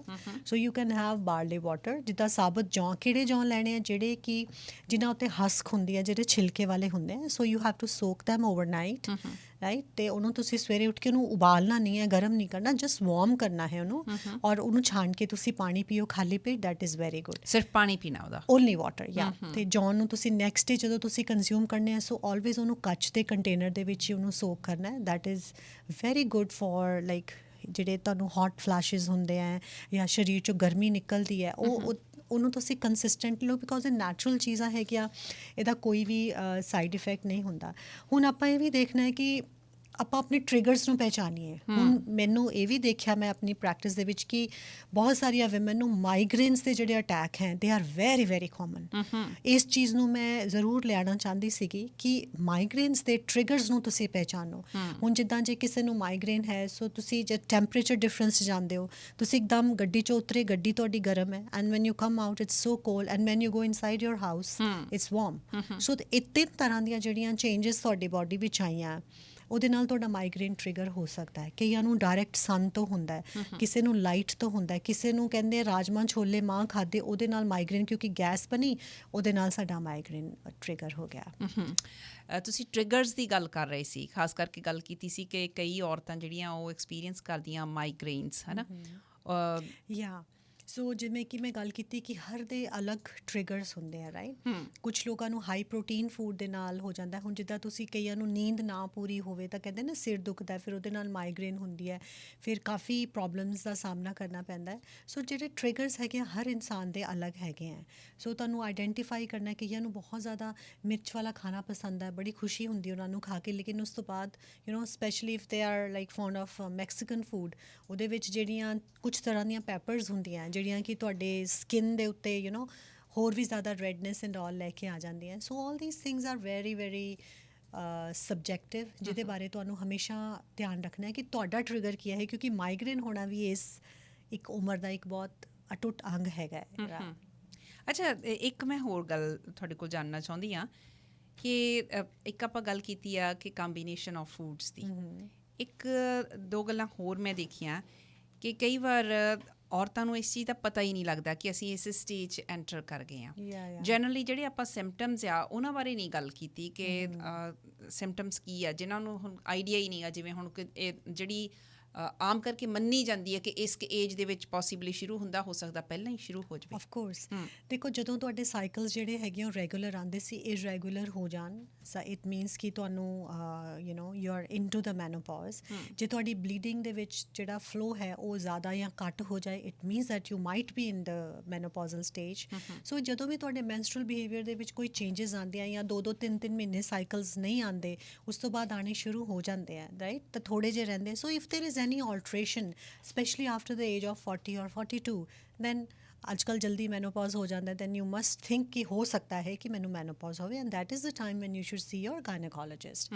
ਕਈ ਵਾਰੀ ਜਦੋਂ ਟੈਸਟ ਕਰਾਏ ਜਾਂਦੇ ਉਹਦੇ ਵਿੱਚ ਕੁਝ ਵੀ ਨਹੀਂ ਆਉਂਦਾ, ਲੇਕਿਨ ਕੁਝ ਸਿੰਪਟਮਸ ਹੁੰਦੇ ਜਿਹੜੇ ਕਿ ਮੈਨੋਪੌਜ਼ ਦੇ ਨਾਲ ਬਹੁਤ ਓਵਰਲੈਪ ਕਰਦੇ, ਜਿਵੇਂ ਕਿ ਆਪਾਂ ਗੱਲ ਕੀਤੀ ਕਿ ਹੌਟ ਫਲੈਸ਼ਿਜ਼ ਆ ਰਹੇ ਹੈ, ਐਂਗਜ਼ਾਈਟੀ ਹੋ ਰਹੀ ਹੈ, ਐਵੇਂ ਗੁੱਸਾ ਆ ਰਿਹਾ ਹੈ, ਘਰ ਦੇ ਮਤਲਬ ਮਾਹੌਲ ਦੇ ਵਿੱਚ ਤੁਹਾਨੂੰ ਸਟ੍ਰੈਸ ਹੋ ਜਾਂਦਾ, ਪੈਲਪੀਟੇਸ਼ਨਸ, ਧੜਕਨ ਵਧਣ ਲੱਗ ਜਾਂਦੀ ਹੈ, ਤੁਹਾਡੇ ਸਿਰ ਦੁਖਦਾ ਹੈ, right. So all these things ਜਦੋਂ ਤੁਹਾਨੂੰ ਲੱਗੇ, ਔਰ ਇਸ ਚੀਜ਼ ਨੂੰ ਤੁਸੀਂ ਮਤਲਬ ਤੁਸੀਂ ਇਗਨੋਰ ਨਹੀਂ ਕਰਨਾ ਕਿ ਨਹੀਂ ਮੈਨੂੰ, ਮੈਂ ਥੋੜ੍ਹੀ ਹਾਂ, ਮੈਂ ਤਾਂ ਹਾਲੇ 40 ਸਾਲ ਦੀ ਹਾਂ, ਮੈਂ 42 ਸਾਲ ਦੀ ਹਾਂ, ਮੈਨੂੰ ਨਹੀਂ ਇਹ ਹੋ ਸਕਦਾ। It can be there. ਕੁਛ ਲੋਕਾਂ ਨੂੰ ਜਿਹੜੇ ਸਿੰਪਟਮਸ ਹੈਗੇ ਉਹ ਬਹੁਤ ਮਾਈਲਡ ਹੁੰਦੇ ਆ, ਕੁਛ ਲੋਕਾਂ ਨੂੰ ਨਹੀਂ ਹੁੰਦੇ। So the best thing would be keep yourself busy. ਅੱਛਾ, ਇੱਕ ਇੰਟਰਸਟਿੰਗ ਗੱਲ ਹੋਰ ਹੈ, ਮੈਂ ਬਹੁਤ ਸਾਰੀਆਂ ਔਰਤਾਂ ਨਾਲ ਗੱਲ ਕੀਤੀ ਹੈ, ਉਹ ਕਹਿੰਦੀਆਂ ਕਿ ਵੀ ਆਹ ਸਾਰੀਆਂ ਚੀਜ਼ਾਂ ਅਸੀਂ ਐਕਸਪੀਰੀਅੰਸ ਕਰ ਰਹੇ, ਜਿਹੜੇ ਤੁਸੀਂ ਸਿੰਪਟਮਸ ਦੀ ਗੱਲ ਕੀਤੀ ਹੈਗੀ ਆ, ਵੀ ਲਾਈਫ ਬੜੀ ਔਖੀ ਹੋਈ ਪਈ ਆ, ਕਿਉਂਕਿ ਆਪਾਂ ਫੋਕਸ ਕੀਤਾ ਮੇਨਲੀ ਡਾਈਟ ਦੇ ਉੱਤੇ, ਉਹਦੇ ਨਾਲ ਕਿੱਦਾਂ ਉਹਨਾਂ ਨੂੰ ਰਿਲੀਫ ਹੋ ਸਕਦਾ ਪੋਸੀਬਲੀ। ਪਰ ਕੀ ਹੈ ਕਿ ਡਾਕਟਰ ਅਕਸਰ ਇਹ ਗੱਲ ਕਹਿੰਦੇ ਆ, ਕਹਿੰਦੇ ਕਿ ਵੀ ਇਹ ਤੁਹਾਨੂੰ ਇਹ ਸਾਰਾ ਕੁਝ ਝੱਲਣਾ ਹੀ ਪੈਣਾ ਹੈ, ਕਿ ਜਦੋਂ ਤੁਸੀਂ ਇਸ ਪ੍ਰੋਸੈਸ ਦੇ ਵਿੱਚੋਂ ਨਿਕਲ ਗਈਆਂ, ਜਦੋਂ ਤੁਹਾਡਾ ਮੁਕੰਮਲ ਹੋ ਗਿਆ ਮੈਨੋਪੌਜ਼, ਉਸ ਤੋਂ ਬਾਅਦ ਐਵਰੀਥਿੰਗ ਵਿਲ ਬੀ ਨੋਰਮਲ। ਉਸ ਤੋਂ ਬਾਅਦ ਸਭ ਕੁਝ ਨੋਰਮਲ ਹੋ ਜਾਂਦਾ ਹੈ, ਅਤੇ ਇਹ ਝੱਲਣਾ ਹੀ ਪੈਂਦਾ ਹੈ ਜਾਂ ਕੁਝ ਕੀਤਾ ਜਾ ਸਕਦਾ ਹੋਰ ਵੀ ਇਹਦੇ ਬਾਰੇ? ਇਹਦੇ ਵਿੱਚ ਨਾ ਫੈਮਿਲੀ ਸਪੋਰਟ ਦਾ, ਨਵਜੋਤ ਜੀ, ਬੜਾ ਇੱਕ ਹੈਗਾ। ਹੁਣ ਆਪਾਂ ਨੂੰ ਪਤਾ ਹੈ ਕਿ ਮੈਨੋਪੌਜ਼ ਹੋ ਰਿਹਾ, ਲੇਕਿਨ ਕਈ ਵਾਰੀ ਚੀਜ਼ਾਂ ਸਾਡੇ ਹੱਥ 'ਚ ਹੀ ਨਹੀਂ ਹੈਗੀਆਂ, ਬਿਕੋਜ਼ ਸਾਡੇ ਹਾਰਮੋਨ ਸਾਨੂੰ ਕੰਟਰੋਲ ਕਰ ਰਹੇ ਇਸ ਵਕਤ, ਤੇ ਪੀਕ 'ਤੇ ਹੈਗੇ ਆ ਇਸ ਟਾਈਮ।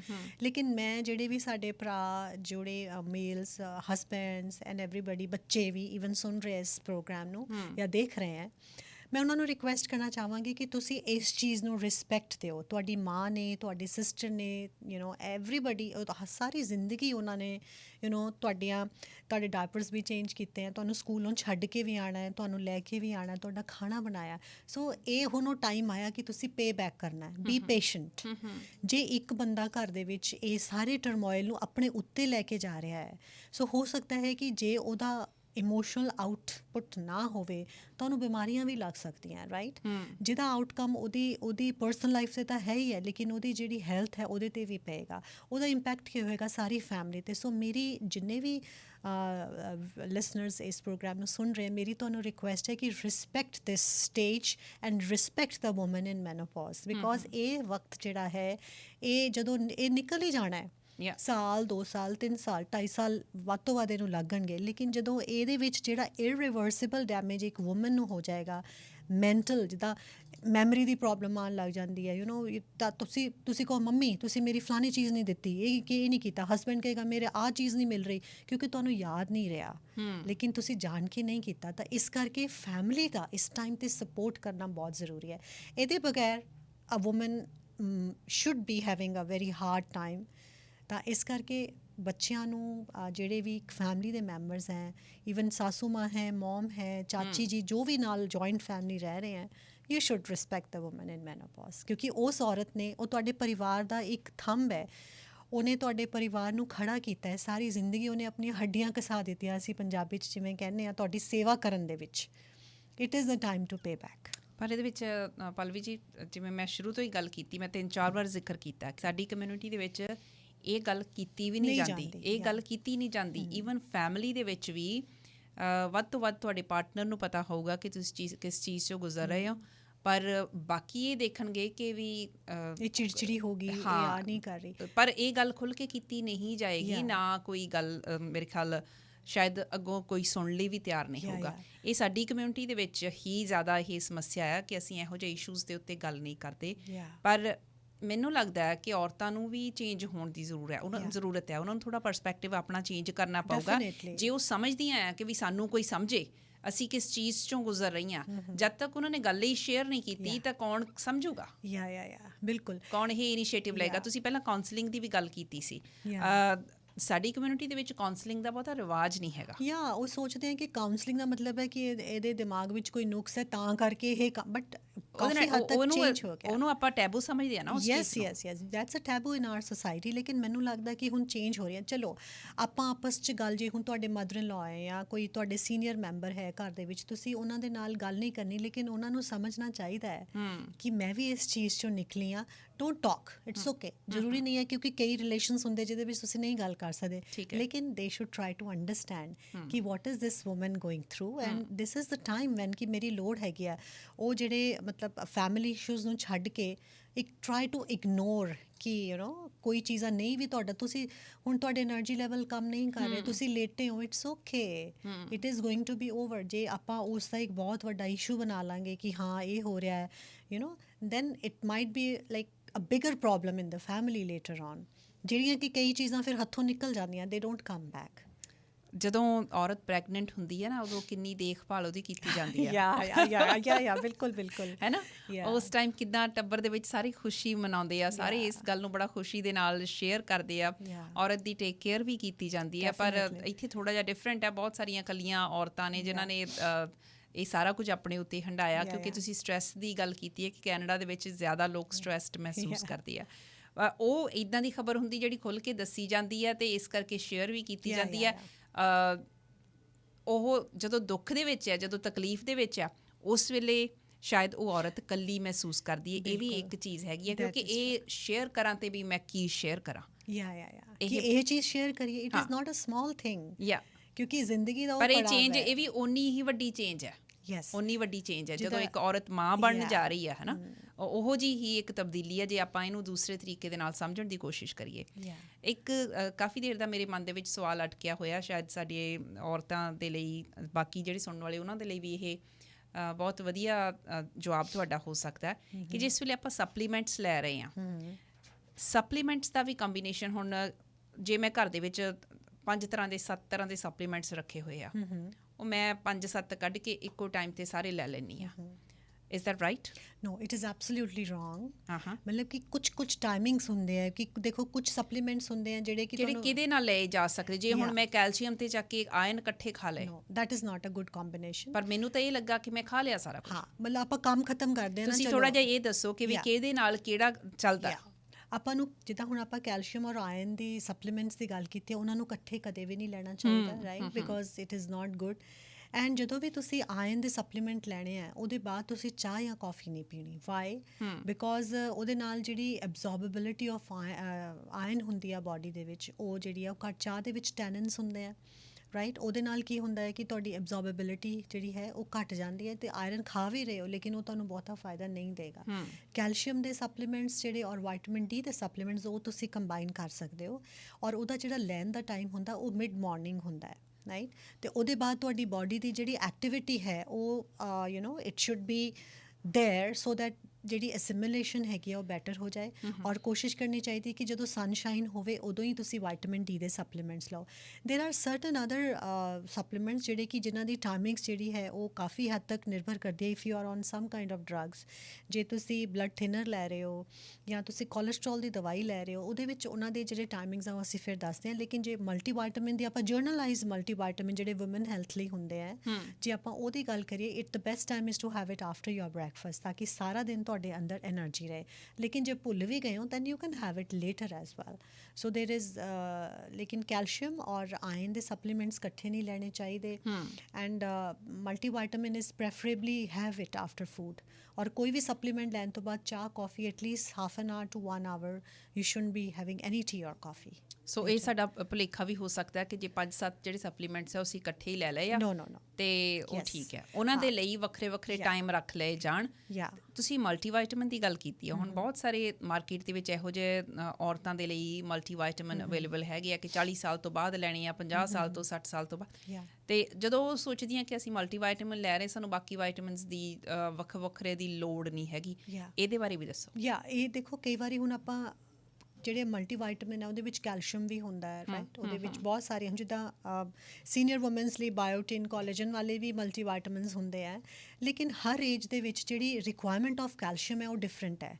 ਤਾਂ ਹੁਣ ਜੇ ਆਪਾਂ ਸੋਚੀਏ ਕਿ ਮੈਂ ਤਾਂ ਮਲਟੀਵਾਈਟਾਮਿਨ ਲੈ ਰਹੀ, ਮੈਨੂੰ ਤਾਂ ਐਕਸਟਰਾ ਕੈਲਸ਼ੀਅਮ ਦੀ ਲੋੜ ਹੀ ਨਹੀਂ ਹੈ, it is a wrong thing. ਆਪਾਂ ਨੂੰ ਲੈਣੇ ਪੈ ਸਕਦੇ ਆ। ਵਿਟਾਮਿਨ ਡੀ ਜਿਹੜੀ ਹੈਗੀ ਆ ਉਹ ਕੁਝ ਮਲਟੀਵਾਈਟਾਮਿਨਸ 'ਚ ਹੁੰਦੀ ਹੈ, ਲੇਕਿਨ ਉਹਦੀ ਡੋਜ਼ ਜਿਹੜੀ ਹੈ ਅਪਰੋਪਰੀਏਟ ਨਹੀਂ ਹੁੰਦੀ। So we will have to have another dose of vitamin D supplement. ਜਿਵੇਂ ਆਪਾਂ ਹੁਣ ਆਇਰਨ ਦੇ ਸਪਲੀਮੈਂਟਸ ਹੈ, ਕੁਝ ਵੂਮਨ ਨੂੰ ਦੇ ਆਰ ਐਨੀਮਿਕ, ਉਹਨਾਂ ਦਾ HP ਹੀਮੋਗਲੋਬਿਨ ਘੱਟ ਹੁੰਦਾ ਹੈ, ਤਾਂ ਇੱਕ ਨਾਰਮਲ ਮਲਟੀਵਾਈਟਾਮਿਨ ਦੇ ਵਿੱਚ ਵੀ ਆਇਰਨ ਹੁੰਦਾ, ਲੇਕਿਨ ਉਹ ਓਨਾ ਨਹੀਂ ਹੁੰਦਾ ਜਿੰਨਾ ਕਿ ਉਹਨਾਂ ਨੂੰ ਲੋੜ ਹੁੰਦੀ ਹੈ। ਸੋ ਇੱਕ generalised multivitamin along with another vitamin it can be taken. ਜਿੱਦਾਂ iron is a mineral, so we need to have multivitamin, multi mineral ਦੇ ਨਾਲ ਇੱਕ ਅਸੀਂ ਆਇਰਨ ਦਾ ਸਪਲੀਮੈਂਟ ਲੈ ਸਕਦੇ ਹਾਂ। ਕੋਈ ਇਸ ਤਰ੍ਹਾਂ ਜਦੋਂ ਅਸੀਂ ਲੈ ਰਹੇ ਹਾਂ ਮਲਟੀਵਾਈਟਾਮਿਨ ਵੀ ਲੈ ਰਹੇ ਹਾਂ, ਬਾਕੀ ਵੀ ਲੈ ਰਹੇ ਹਾਂ, ਕੋਈ ਓਵਰ ਹੋਣ ਦੇ ਵੀ ਚਾਂਸਸ ਹੁੰਦੇ ਆ? ਯਾ ਇਹ ਬਿਲਕੁਲ ਤੁਸੀਂ ਠੀਕ ਕਿਹਾ, ਬਿਕੋਜ਼ ਜਿੱਦਾਂ ਹੁਣ ਵਿਟਾਮਿਨ ਬੀ ਔਰ ਸੀ ਹੈ, ਇਹ ਹੈਗੇ ਆ ਵਾਟਰ ਸੋਲੂਬਲ ਵਾਈਟਾਮਿਨਸ।